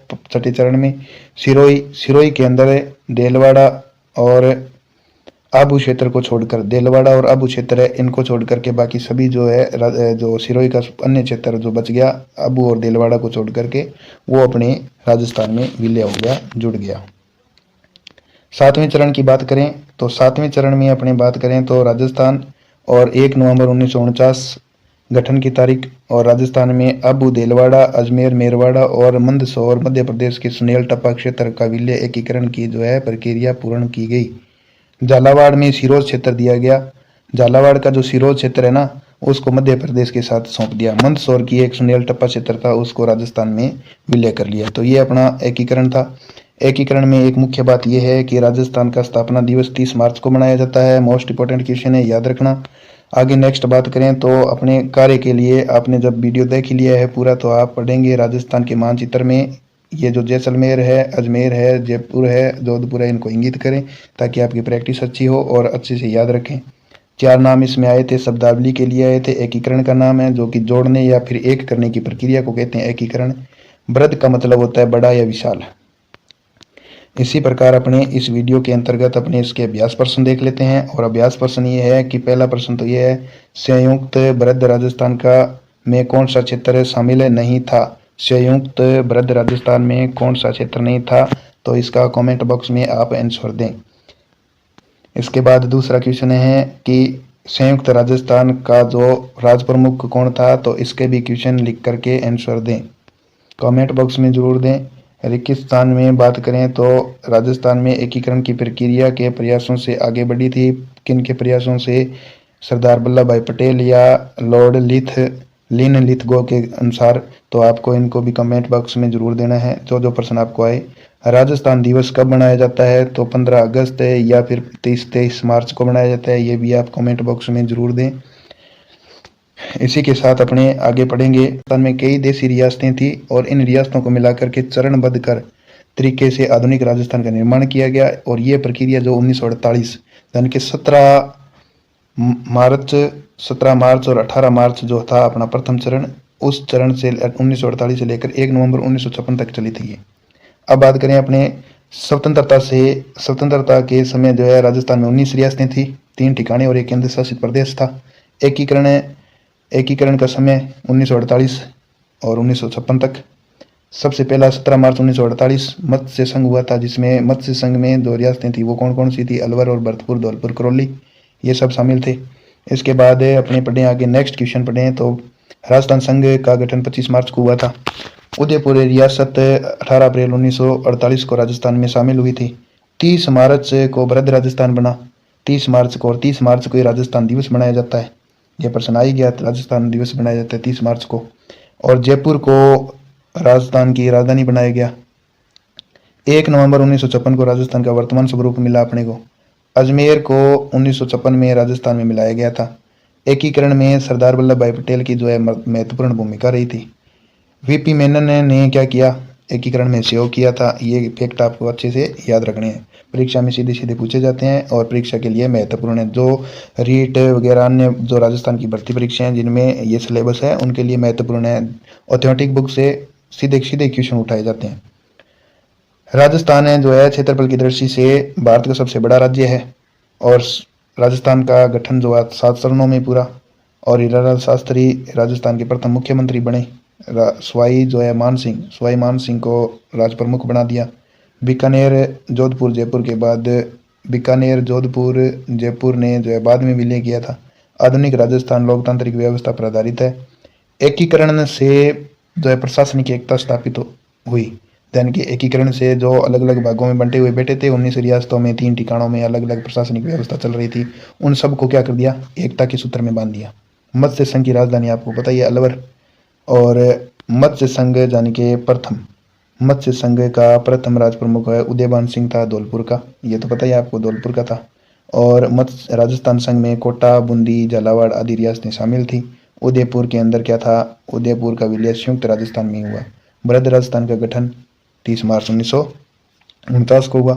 इसके साथ ही पढ़े अपने तो राजस्थान के अंदर जयपुर को प्रशासनिक केंद्र बना दिया, यानी कि जयपुर की राजधानी बना दिया। राजस्थान की राजधानी जयपुर बना दी। 15 मई 1949 को मत्स्य संघ में विलय हुआ। 26 जनवरी 1950 को राजस्थान बी भाग का राज्य का दर्जा मिल गया। गठन अधिनियम राज्य पुनर्गठन अधिनियम 1956 की सीमाएं तय हुई। सिरोही का कुछ भाग पहले बॉम्बे राज्य में शामिल था। 1956 में बात करें, सिरोही का शेष भाग राजस्थान में मिला दिया। अजमेर पहले केंद्र शासित प्रदेश था। राजस्थान का क्षेत्रफल 3,42,239 वर्ग किलोमीटर है। 3,42,239 वर्ग किलोमीटर। एकीकरण की बात करें तो एकीकरण से आर्थिक विकास की गति मिली और रियासतों के विलयों से सामंती शासन जो व्यवस्था थी, खिराज वगैरह लेते थे, लगान वगान सब लेते थे, वो खत्म हो गई। लोकतांत्रिक चुनाव प्रक्रिया जो है लागू की गई। राजस्थान में विधानसभा की स्थापना हो गई। पंचायती राज व्यवस्था लागू हो गई। आधुनिक राजस्थान में जिला प्रशासन प्रणाली जो विकसित हुई। एकीकरण के समय जनता में उत्साह दिखाया, जनता ने उत्साह से। सरदार वल्लभ भाई पटेल को क्या कहते हैं, लोहा पुरुष कहते हैं। वीपी मेनन गृह मंत्रालय के सचिव थे। एकीकरण शांतिपूर्ण समझौते के साथ हुआ पूरा। कुछ रियासतों ने प्रारंभ में विलय का विरोध किया लेकिन आखिर में जाकर के शामिल हो गए। इसी के साथ आगे नेक्स्ट अपने पढ़ें तो जोधपुर के शासक ने पहले पाकिस्तान में जाने का विचार किया लेकिन जनता का विचार सुन करके वो जोधपुर के शासक थे वो उन्होंने राजस्थान में विलय कर लिया, हस्ताक्षर कर दिया। बाद में सभी रियासतों ने भारत संघ में विलय का स्वीकार किया। राजस्थान का निर्माण राष्ट्रीय एकता का प्रतीक है और एकीकरण ने प्रशासनिक स्थिरता प्रदान की। राज्य निर्माण के विकास योजनाएं लागू हुई। 30 मार्च को सरकारी अवकाश घोषित किया गया रहता है। ये थी अपनी कक्षा 8 के हमारा राजस्थान पुस्तक का अध्याय नंबर 3 आधुनिक राजस्थान का निर्माण या गठन कह सकते हैं, एकीकरण कह सकते हैं अपने। तो वीडियो अच्छा लगा हो तो शेयर जरूर करें, लाइक करें, कमेंट करें। और तो जनसंख्या का टॉपिक है जिसमें कक्षा 8 के लिए महत्वपूर्ण है ही है। इसके साथ साथ में जो शिक्षक भर्ती रीट और सीईटी इन सभी के लिए भी महत्वपूर्ण है क्योंकि ये एक ऑथेंटिक बुक है जिसके ज़रिए अपने बहुत कुछ याद कर सकते हैं। तो चलिए स्टार्ट करते हैं। जनसंख्या टॉपिक। प्रत्येक राज्य का उद्देश्य है निरंतर विकास के मार्ग पर अग्रसर रहना, यानी कि विकास की तरफ हर कोई बढ़ना चाहता है। राज्य के विकास के लिए कई कारक उत्तरदायी होते हैं और इन्हीं कारकों में से जो है एक है कौन, जनसंख्या। उस राज्य में रहने वाले लोगों की संख्या या आबादी। राज्य की जनसंख्या ही उसके समग्र विकास को संभव बनाती है। जनसंख्या अगर लोग रहेंगे तो ही वहाँ पर जो है आय में बढ़ोतरी होगी और बहुत कुछ है। लोग अपनी शारीरिक एवं मानसिक क्षमता के अनुसार प्रकृति में उपलब्ध वस्तुओं से अपने लिए अनेक संसाधनों का निर्माण करते हैं जो राज्य को विकास के पथ पर आगे बढ़ाते हैं। इसी अर्थ में किसी भी क्षेत्र की जनसंख्या सबसे महत्वपूर्ण संसाधन होती है। एक बात और बता दें आपको कि इस वीडियो के अंत तक बने रहें, क्योंकि लास्ट में जो है अपने 1 लाइनर क्वेश्चन भी लेकर आया हूँ, इसी PDF में मिल जाएगा आपको। तो जनसंख्या है एक महत्वपूर्ण संसाधन है, इसीलिए हमारे राज्य की जनसंख्या एवं उसके विभिन्न पक्षों का अध्ययन अति आवश्यक है। क्या आप जानते हैं कि हमारे राज्य की कुल जनसंख्या कितनी है? तो हमारे राज्य की कुल जनसंख्या कितनी है ये आपको कमेंट बॉक्स में बताना है। किन क्षेत्रों में अधिक जनसंख्या निवास करती है और किन क्षेत्रों में कम? किस क्षेत्र में साक्षरता दर है सर्वाधिक और कम? आइए इस अध्याय में कुछ ऐसे ही प्रश्नों के उत्तर को खोजते हैं। तो राज्य में रहने वाली आबादी के विभिन्न पक्षों से जो संबंधित सूचनाओं का संकलन या फिर संग्रहण गणना जो है प्रकाशन आदि कार्य भारत सरकार के निर्देशन में जनसंख्या निदेशालय कहाँ पर है? जयपुर में है। जनसंख्या निदेशालय जयपुर के द्वारा क्या करते हैं? प्रति 10 वर्ष के अंदर क्या किया जाता है? प्रति 10 वर्ष में जनगणना की जाती है। भारत में सन 1872 ईस्वी में जनगणना का कार्य शुरू किया गया। कहने का मतलब ये है कि जनगणना जो है सर्वप्रथम जनगणना जो भारत में कब की गई? तो 1872 में की गई। सन 2011 की जनगणना के अनुसार राज्य की कुल जनसंख्या 6.85 करोड़ के करीब है, जो भारत की कुल जनसंख्या का लगभग 5.7% रखते हैं। अब बात करते हैं अपने जनसंख्या वृद्धि दर क्या है। जनसंख्या वृद्धि दर में किसी निश्चित अवधि में जनसंख्या में आए बदलाव को जनसंख्या परिवर्तन कहते हैं। यानी कि किसी दशक में जनसंख्या में जो परिवर्तन आते हैं, वृद्धि होती है या कमी होती है, उनको क्या कहते हैं? जनसंख्या परिवर्तन कहते हैं। जनसंख्या का बढ़ना या घटना दोनों ही जनसंख्या परिवर्तन कहलाता है। किसी स्थान की जनसंख्या एक वर्ष या दशक में पिछले वर्ष या दशक से कम हो जाए तो उसे ऋणात्मक वृद्धि कहते हैं। कोई भी दशक है, जैसे पहले पिछले दशक में कितनी जनसंख्या थी और अब कितनी जनसंख्या है, अगर घटी है तो वह ऋणात्मक वृद्धि, अगर बढ़ गई जनसंख्या तो वह है धनात्मक वृद्धि।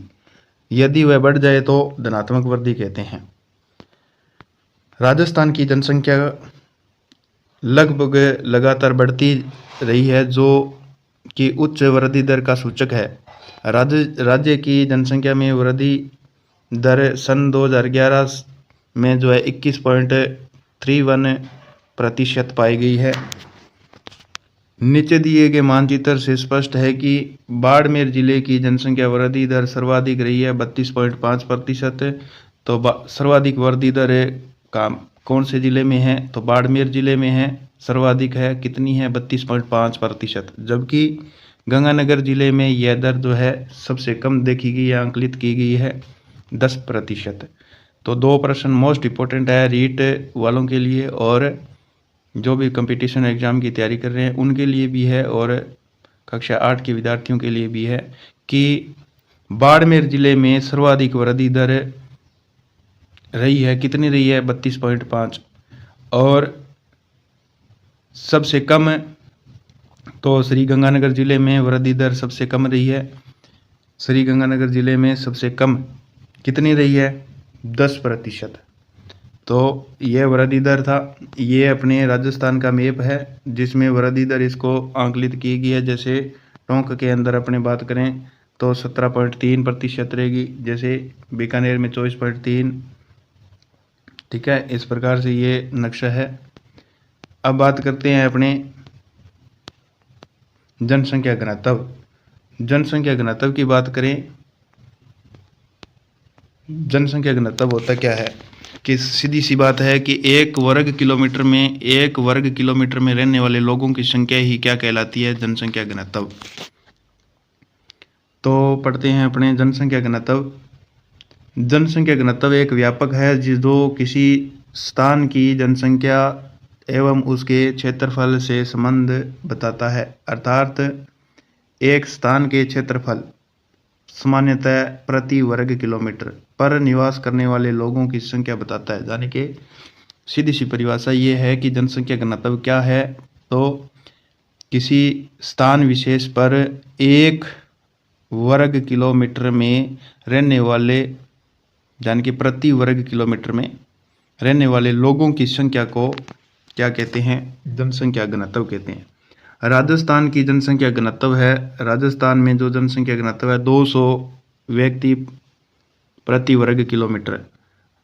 इसका तात्पर्य यह है कि राजस्थान में प्रति वर्ग किलोमीटर पर लगभग औसतन क्या करते हैं? 200 व्यक्ति रहते हैं।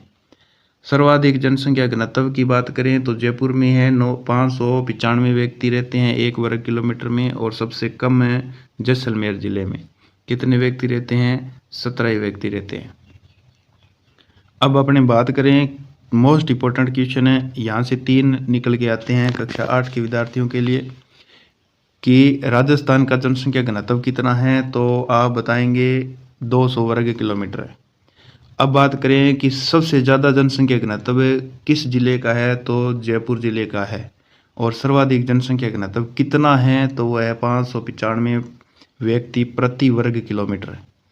तीसरा प्रश्न ये है कि सबसे कम जनसंख्या घनत्व किस जिले का है? तो वो है जैसलमेर जिले का। और कितना है? वो है 17 व्यक्ति प्रति वर्ग किलोमीटर। तो ये अपना जनसंख्या घनत्व था। जनसंख्या का वितरण देखें तो इस नक्शे से अपने देख सकते हैं कि 2011 की जनगणना के अनुसार जिलावार कितने थे। अब अपने बात करते हैं कि राजस्थान में जनसंख्या का वितरण असमान है। यानी कि पश्चिमी क्षेत्र में बात करें तो पश्चिमी क्षेत्र के अंतर्गत बहुत ही कम लोग रहते हैं राजस्थान के पश्चिमी इलाके में, और क्षेत्रफल की दृष्टि से पश्चिमी जो राजस्थान है के ज़िले वो सारे बड़े हैं क्षेत्रफल की दृष्टि से, लेकिन जनसंख्या की दृष्टि से छोटे हैं। इधर पूर्वी वाली साइड में चलें तो राजस्थान की पूर्वी साइड में जनसंख्या की दृष्टि से तो ज़िले बड़े हैं, लोग ज़्यादा रहते हैं, लेकिन क्षेत्रफल की बात करें तो क्षेत्रफल की दृष्टि से छोटे ज़िले हैं। तो पश्चिमी राजस्थान में कम, तो उत्तर पूर्वी राजस्थान में जनसंख्या अधिक रहती है। राजस्थान की कुल जनसंख्या का लगभग 10% भाग केवल जयपुर में ही रहता है। 10% भाग जयपुर में रहता है। तो राजस्थान की कुल जनसंख्या का कितना प्रतिशत भाग जयपुर में रहता है? तो 10%। तो वहीं जैसलमेर की बात करें तो 1% से भी कम जनसंख्या निवास करती है। पश्चिमी मरुस्थलीय प्रदेश में राज्य के जो लगभग 61% भूभाग पर 40% जनसंख्या रहती है। यहाँ जनसंख्या घनत्व सबसे कम है 130। जयपुर, अलवर, भरतपुर, दौसा, धौलपुर, टोंक, सवाई माधोपुर, करौली, भीलवाड़ा आदि राज्य के पूर्वी समतल मैदानी क्षेत्र में के जो जिले हैं जिनमें लगभग 20% भूभाग है लेकिन 33% जनसंख्या रहती है। यहाँ का जनसंख्या घनत्व 332 व्यक्ति प्रति वर्ग किलोमीटर है, जो कि सर्वाधिक है। इसी प्रकार अगले अपने पढ़ें तो अरावली के पर्वतीय भाग और दक्षिणी पूर्वी पठारी प्रदेश जिसको अपने हाड़ौती प्रदेश बोलते हैं, कोटा, बूंदी, बारां और झालावाड़ जिले आते हैं जिसमें हाड़ौती प्रदेश के अंतर्गत। राजस्थान के का जो है मध्यम जनसंख्या घनत्व पाया जाता है। पश्चिमी राजस्थान में कठिन भौगोलिक परिस्थितियों और आधारभूत असुविधाओं की कमी के कारण जनसंख्या कम, और फिर भी यह ध्यान देने की बात है कि विश्व में थार मरुस्थल जो है जनसंख्या घनत्व जनसंख्या की दृष्टि से सबसे संघन प्रदेश है। मैदानी भाग में कृषि के अनुकूल परिस्थितियों और समतल मैदान पानी की उपलब्धता, देश की राजधानी दिल्ली से समीपता और उद्योग, वाणिज्य और परिवहन की आधारभूत सुविधाओं के कारण विकास अधिक होने से जनसंख्या भी अधिक निवास करती है। मैदानी भाग में ये सब अनुकूल परिस्थितियां होने के साथ वहाँ पर लोग क्या है ज़्यादा रहना पसंद करते हैं। अब बात करते हैं अपने लिंगानुपात की। लिंगानुपात अपने पढ़ें तो लिंगानुपात क्या है? प्रति 1000 पुरुषों पर स्त्रियों की संख्या को क्या कहते हैं? लिंगानुपात। तो परिभाषा लिंगानुपात की आप ये याद रख सकते हैं कि 1000 पुरुषों के पीछे स्त्रियों की संख्या को क्या कहते हैं? लिंगानुपात। लिंगानुपात से समाज में महिलाओं की स्थिति का पता चलता है। 2011 की जनगणना के अनुसार राजस्थान में लिंगानुपात है 928, यानी कि 1000 पुरुषों के पीछे 928 औरतें हैं। अगर अपने बात करें, जबकि 6 वर्ष से कम की आयु के बच्चों का लिंगानुपात है 888, जो कि अत्यंत कम है। राजस्थान में सर्वाधिक लिंगानुपात जो है डूंगरपुर जिले का है। डूंगरपुर में 994 जो है महिलाएं प्रति 1000 पुरुषों के पीछे है। और सबसे कम लिंगानुपात है धौलपुर जिले का। सबसे कम लिंगानुपात क्या है? धौलपुर जिले का है 846 महिलाएं हैं 1000 पुरुषों के पीछे। ठीक है, तो लिंगानुपात से अपने क्वेश्चन है मोस्ट बता देता हूँ। पहला क्वेश्चन तो ये है कि लिंगानुपात की परिभाषा क्या है? तो प्रति 1000 पुरुषों के पीछे स्त्रियों की संख्या को क्या कहते हैं? लिंगानुपात। अब अपने बात करें कि इसका महत्व क्या है। दूसरा प्रश्न है कि महिलाओं की स्थिति बताता है समाज के अंतर्गत। नेक्स्ट क्वेश्चन है कि सन 2011 की जनगणना के अनुसार राजस्थान का लिंगानुपात कितना था? पूरे ऑल ऑफ राजस्थान का तो 928। नेक्स्ट क्वेश्चन है कि 6 वर्ष से कम आयु के बच्चों का लिंगानुपात कितना है? 888, जो बहुत ही कम है। सर्वाधिक लिंगानुपात किस जिले का है? तो डूंगरपुर जिले का है। मोस्ट इम्पोर्टेंट क्वेश्चन है कि सर्वाधिक लिंगानुपात किस जिले का है? तो डूंगरपुर जिले का है 994 महिलाएं। और सबसे कम पूछ ले तो धौलपुर जिले का है 846 महिलाएं प्रति 1000 पुरुष के पीछे। तो ये आपको कॉपी में नोट करने हैं, अच्छे से लर्न करने हैं लिंगानुपात। अगर वीडियो अच्छा लगे तो लाइक और कमेंट ज़रूर करें, साथ में यूट्यूब चैनल को सब्सक्राइब ज़रूर करें। अब बात करते हैं अपने साक्षरता दर की। साक्षरता क्या है? किसी क्षेत्र या फिर राज्य की कुल जनसंख्या में पढ़ने और लिखने में सक्षम जनसंख्या के आधार पर साक्षरता दर ज्ञात की जाती है। साक्षरता जनसंख्या की साक्षरता दर से किसी भी क्षेत्र में सामाजिक एवं आर्थिक स्थिति का पता लगाया जा सकता है और यह जनसंख्या में एक अत्यंत महत्वपूर्ण बिंदु है। सन 2011 की जनगणना के अनुसार राज्य की कुल साक्षरता दर है 61.11। क्वेश्चन है कि सन 2011 की जनगणना के अनुसार राज्य की कुल साक्षरता दर 61.11%। कितनी? 61.11% जनसंख्या है, साक्षरता दर है जनसंख्या में 61.11।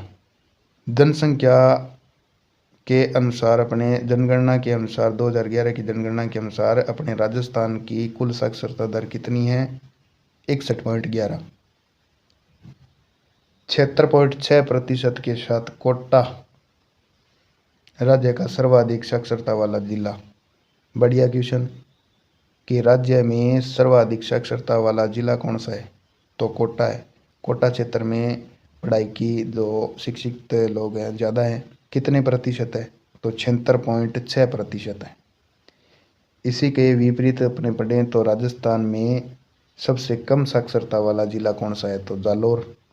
कौन सा जिला है? जालौर। कितने प्रतिशत पर है? 54.9% पर। कितने प्रतिशत पर?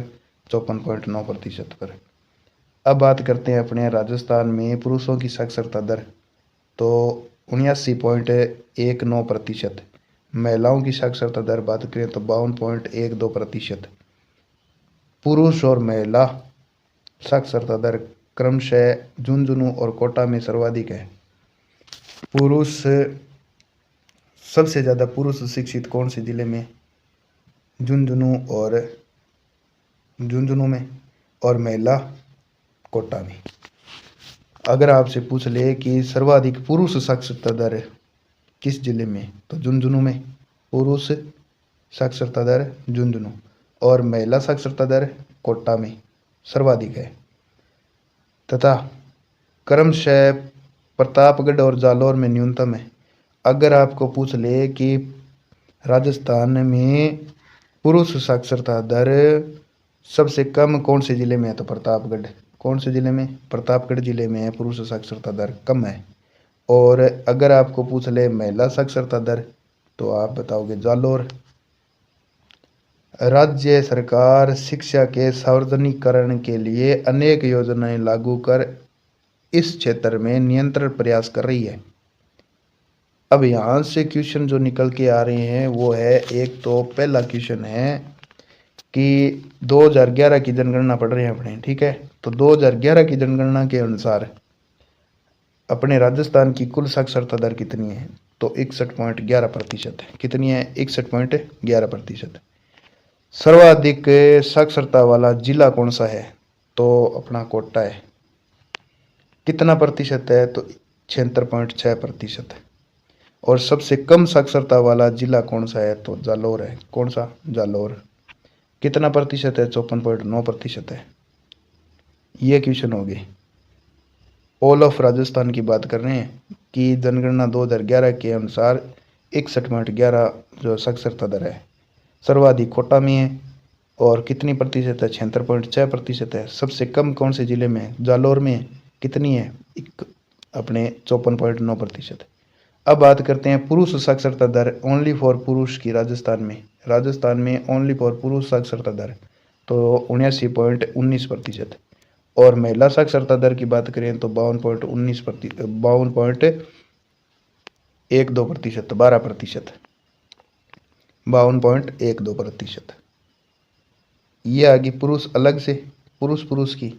महिलाओं की आ गई पूरे ऑल ऑफ राजस्थान में, महिलाओं की आ गई। अब बात करते हैं पुरुष साक्षरता दर की। सर्वाधिक किस जिले में है? पुरुष साक्षरता दर सर्वाधिक किस जिले में है, तो झुंझुनू में।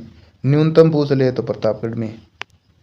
न्यूनतम पुरुष साक्षरता दर प्रतापगढ़ में। अब है महिलाओं की साक्षरता दर। महिला साक्षरता दर है सर्वाधिक तो कोटा में।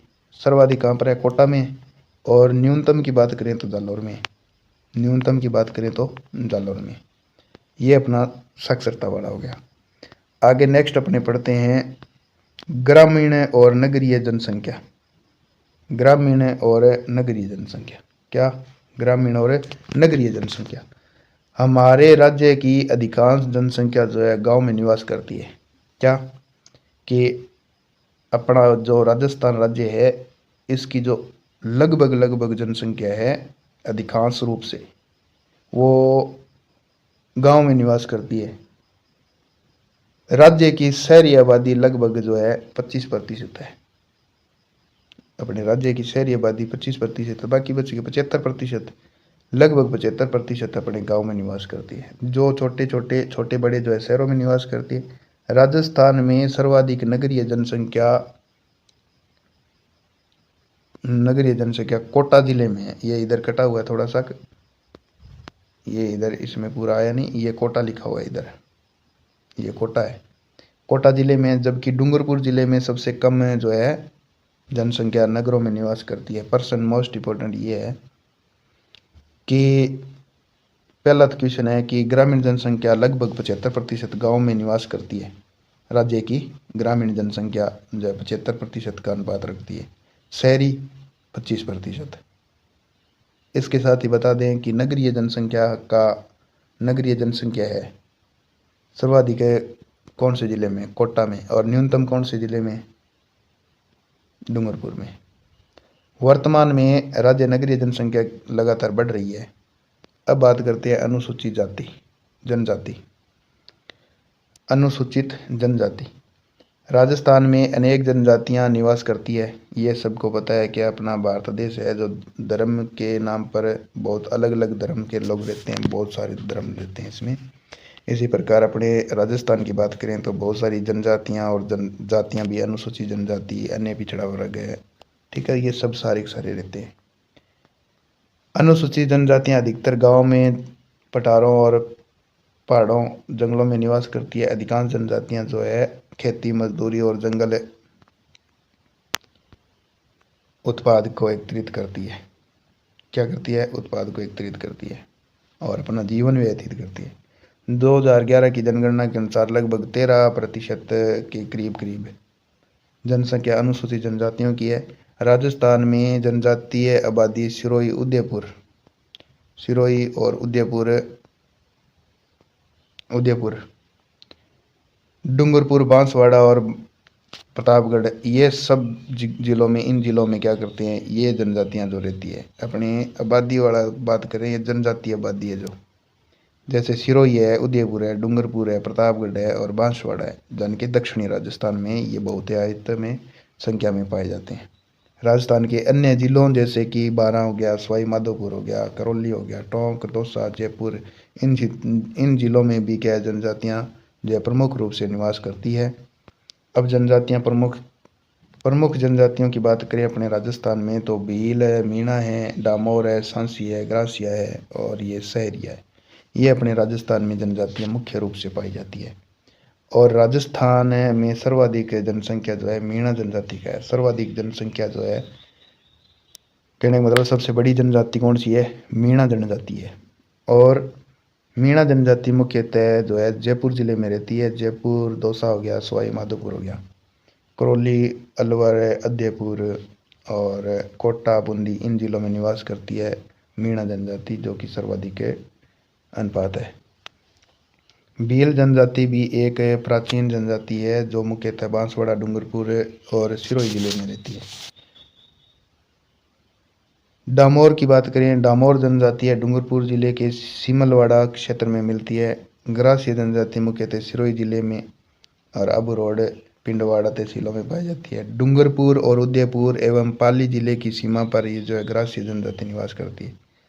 सांसी जनजाति भरतपुर में पाई जाती है। कहाँ पर पाई जाती है? भरतपुर में पाई जाती है। इसी प्रकार सहरिया जनजाति एक जो है राजस्थान की एकमात्र जनजाति है जो जिसे जो है भारत सरकार के द्वारा आदिम जनजाति समूह की सूची में शामिल किया गया है। और राजस्थान के 12 जिले के शाहाबाद और किशनगंज तहसीलों में सहरिया जनजाति का सर्वाधिक प्रतिशत देखने को मिलता है। ये था अपना जनसंख्या का टॉपिक, जिसमें वनोपज का एक शब्दावली आई थी अपने पास। तो वन से उपज प्राप्त करना। जनगणना का मतलब होता है जनसंख्या से संबंधित सूचना और आंकड़ों को जो प्राप्त करने की प्रक्रिया है उसको कहते हैं। अब ये क्वेश्चन है, ये क्वेश्चन आपको आगे बताएंगे, लेकिन अब वन लाइनर क्वेश्चन अपने पढ़ लेते हैं। मोस्ट इंपॉर्टेंट क्वेश्चन है, वीडियो को अंत तक जरूर देखें, वीडियो को शेयर और लाइक कमेंट जरूर करें और चैनल को सब्सक्राइब जरूर कर लें। अब अपने शॉर्ट में पढ़ते हैं, स्पीड से पढ़ते हैं कि जनसंख्या टॉपिक अपना शॉर्ट थ्योरी है। जनसंख्या की बात करें, परिभाषा आपको पहले ही बता दी है, लेकिन इसमें थोड़ी शॉर्ट में लिखी हुई है। जनसंख्या किसी क्षेत्र में रहने वाले लोगों की संख्या को क्या कहते हैं? जनसंख्या कहते हैं। और राजस्थान की जनसंख्या और घनत्व और लिंगानुपात, साक्षरता दर आदि का अध्ययन इस अध्याय में आपने किया, पीछे आपको पढ़ा दिया, पूरा थ्योरी पढ़ा दिया है। जनसंख्या का वितरण भौतिक, आर्थिक और सामाजिक कारकों से प्रभावित होता है, ये भी आपको मैंने बता दिया है। अब अपने वन लाइनर का क्वेश्चन पढ़ते हैं कि जनसंख्या का अर्थ किसी क्षेत्र में रहने वाले लोगों की कुल संख्या। 2011 की जनगणना के अनुसार राजस्थान की जनसंख्या 6.85 करोड़। जनसंख्या की दृष्टि से राजस्थान का भारत में स्थान बताओ। तो भारत में स्थान है, 7वां स्थान है भारत में। जनसंख्या की दृष्टि से भारत में 7वां स्थान है। तो पहला स्थान किसका है? यूपी का है। किसका? यूपी का है। पहला स्थान यूपी का है। अब बात करें कि राजस्थान की जनसंख्या घनत्व की, जो कितने व्यक्ति रहते हैं, तो 200 व्यक्ति प्रति वर्ग किलोमीटर रहते हैं। 2011 की जनगणना के अनुसार। भारत का जो औसत जनसंख्या घनत्व है 382। भारत का औसत जनसंख्या घनत्व कितना है? 382 है। जनसंख्या घनत्व का अर्थ है प्रति व्यक्ति प्रति वर्ग किलोमीटर में रहने वाले लोगों की संख्या। ये मैंने आपको पहले ही बता दिया, फिर भी अपने दोहरान कर लेते हैं। राजस्थान में सर्वाधिक जनसंख्या वाला जिला कौन सा है? तो जयपुर जिला है। कितना है? 595। कितना? 595 है। और न्यूनतम जनसंख्या वाला जिला कौन सा है? तो जैसलमेर है। जनसंख्या घनत्व कितना है? तो 17 व्यक्ति प्रति वर्ग किलोमीटर है। राजस्थान का लिंगानुपात कितना है? तो 928 वर्ग किलोमीटर है। 6 वर्ष की आयु वाले का जो लिंगानुपात है वो है 888, 888 लिंगानुपात है। ठीक है, ये मोस्ट क्वेश्चन है, याद रखना आप। लिंगानुपात का अर्थ क्या है? लिंगानुपात का अर्थ है कि प्रति 1000 पुरुषों के बीच महिलाओं की संख्या। सर्वाधिक लिंगानुपात है तो है डूंगरपुर का। सर्वाधिक लिंगानुपात कितना है? डूंगरपुर का है। न्यूनतम लिंगानुपात किस जिले का है? तो धौलपुर जिले का। किसका? धौलपुर का। राजस्थान की साक्षरता दर 2011 की जनगणना के अनुसार 61.11%। पुरुष साक्षरता दर की बात करें तो महिला साक्षरता दर अधिक है। पुरुष साक्षरता दर महिला साक्षरता दर से अधिक है। क्या है? अधिक है। दोनों में कंपैरिजन है कि महिला साक्षरता दर कम है और पुरुष साक्षरता दर ज़्यादा है। सर्वाधिक साक्षरता दर वाला कोटा जिला है और न्यूनतम साक्षरता दर वाला जिला कौन सा है? जालोर। एक बात और है कि जनगणना जो है प्रत्येक 10 वर्ष में की जाती है। भारत में सबसे पहले जनगणना हुई थी 1872 में। कब? 1872 में, याद रखना। नियमित रूप से जनगणना जो है 1881 में स्टार्ट हो गई थी। 1881 से लेकर के आगे शुरुआती में। जनसंख्या वृद्धि का मुख्य कारण है उच्च जन्म दर। क्या? उच्च जन्म दर। चिकित्सा सुविधाओं में मृत्यु दर की कमी आई है। अब चिकित्सा सुविधा मिलने लगी बहुत सारी, इसीलिए मृत्यु दर में कमी आ गई। ठीक है। राजस्थान की अधिकांश जनसंख्या जो ग्रामीण क्षेत्रों में निवास करती है लगभग 75% है। कितनी? 75% है। इसके साथ ही शहरी जनसंख्या जो है संरचना प्रभावित होती है। कार्यशील जनसंख्या 15 से 59 वर्ष की आयु को कहते हैं। कार्यशील जनसंख्या उसको कहते हैं। नेक्स्ट क्वेश्चन है, जनसंख्या का जो वितरण है असमान है। जैसे पश्चिमी राजस्थान है तो वहाँ पर लोग जो है कम रहते हैं, और पूर्वी राजस्थान है, दक्षिण पूर्वी राजस्थान है, इन क्षेत्रों में, इस क्षेत्र में क्या है, लोग ज़्यादा रहते हैं। मरुस्थलीय क्षेत्र में जनसंख्या घनत्व कम है, इसीलिए तो जनसंख्या घनत्व कम है। जैसे कि जैसलमेर की बात करें सबसे न्यूनतम है 17 व्यक्ति है। जयपुर की बात करें तो 595 है। ठीक है। पूर्वी राजस्थान का जनसंख्या घनत्व अधिक है। शिक्षा में जनसंख्या वृद्धि नियंत्रण होती रहती है। परिवार नियोजन कार्यक्रम जनसंख्या नियंत्रण का उपाय है। जनसंख्या संसाधनों पर क्या करती है? दबाव डालती है। जितनी ज़्यादा अधिक जनसंख्या होगी संसाधनों का उपयोग बहुत ही ज़्यादा अधिक होता रहेगा। जनसंख्या वृद्धि दर की बात करें 2001 और 2011 की दशक की बात करें तो लगभग 21% रही है। भारत की जनसंख्या जो है वृद्धि दर 2011 की 2001 से 2011 की तो 17.7% है। राजस्थान की कुल जनसंख्या की बात करें, राजस्थान की कुल जनसंख्या में पुरुषों की संख्या महिलाओं से अधिक है। बाल लिंगानुपात यानी कि 0 से 6 वर्ष की आयु के तो ये आपको मैंने पहले बता दिया 888। सर्वाधिक जनसंख्या घनत्व वाला जिला है जयपुर, ये भी बता दिया 595। न्यूनतम साक्षरता दर वाला जैसलमेर 17 व्यक्ति। और जनसंख्या वितरण प्राकृतिक संसाधनों पर निर्भर करती है। जल की उपलब्धता जनसंख्या बसावट है का मुख्य कारक है। जहाँ पर जल की उपलब्धता अधिक होती है, बढ़िया पानी मीठा होता है, वहाँ पर लोग ज़्यादा रहना पसंद करते हैं। उद्योग वाले क्षेत्रों में जनसंख्या अधिक पाई जाती है। परिवहन की सुविधा है तो वहाँ पर जनसंख्या वृद्धि होगी। शिक्षा स्तर को बढ़ाने के लिए जन्म दर घटती है। शहरी क्षेत्रों में साक्षरता दर अधिक रहती है शहर वालों की। ग्रामीण क्षेत्रों में जो जनसंख्या का मुख्य व्यवसाय है कृषि। क्यों? लगभग क्या है कि 75% से जो है ग्रामीण जनसंख्या है, और अपना भारत देश एक कृषि प्रधान देश है। जनसंख्या का आर्थिक विकास से सीधा संबंध बनता है। अधिक जनसंख्या से बेरोजगारी की समस्या सबसे ज़्यादा बड़ी, बेरोजगारी की समस्या बढ़ती है। जनसंख्या विस्फोट जो है विकास में बाधा डालता है। जनसंख्या अगर ज़्यादा बढ़ गई, वृद्धि हुई है, तो उसको अपने विकास में बाधा डालेगा। जनसंख्या संरचना आयु, लिंग और व्यवसाय पर आधारित होती है। आश्रित जनसंख्या का मतलब हो गया 0 से 14 वर्ष, यानी कि दूसरे पर आश्रित रहना। 0 से 14 वर्ष के जो लोग हैं वो बच्चे लोग होते हैं, वो माता पिता पर, और 60 वर्ष की आयु के वर्ग के जो लोग रहते हैं 60 से अधिक, तो वो अपने बेटे या पुत्र पुत्रियों पर निर्भर रहते हैं। कार्यशील की बात करें तो अर्थव्यवस्था की रीढ़ है ये। जनसंख्या का अध्ययन जो है सांख्यिकी कहलाता है। राजस्थान में जनसंख्या का वितरण असमान है और अरावली पर्वतमाला में पूर्वी भाग में जनसंख्या अधिक पाया जाता है। इसी के साथ अपने आगे नेक्स्ट क्वेश्चन रह गए। पश्चिमी मरुस्थलीय क्षेत्र में जनसंख्या कम है। जनसंख्या वृद्धि से प्राकृतिक संसाधनों का दोहन होता है। ये लाइनें आगे बार बार रिपीट हो रहे हैं, क्वेश्चन आए हुए हैं। ये परिवार नियोजन का प्रतीक लाल त्रिकोण है और साक्षरता सामाजिक विकास का सूचक है। महिलाओं की शिक्षा से जो लिंगानुपात में सुधार होगा। शिशु मृत्यु दर कम होने से जनसंख्या वृद्धि प्रभावित होती है। प्रवास जनसंख्या का प्रमुख कारक है। एक तो होता है उत्प्रवास, एक होता है आप्रवास। किसी स्थान विशेष से आने वाले लोगों की संख्या को कहते हैं आप्रवास, और किसी स्थान विशेष से जाने वाले लोगों की संख्या को उत्प्रवास कहते हैं। रोजगार की जो है खोज में लोग ग्रामीण से शहरी क्षेत्रों की ओर जाते हैं। तो ये अपना जनसंख्या टॉपिक था। वीडियो अच्छा लगे तो शेयर करें, लाइक करें, कमेंट करें, और इसके साथ में ही यूट्यूब चैनल को सब्सक्राइब ज़रूर कर लें। आगे अपने पढ़ते रहेंगे। नेक्स्ट वीडियो के लिए वीडियो तैयार कर दूंगा। धन्यवाद।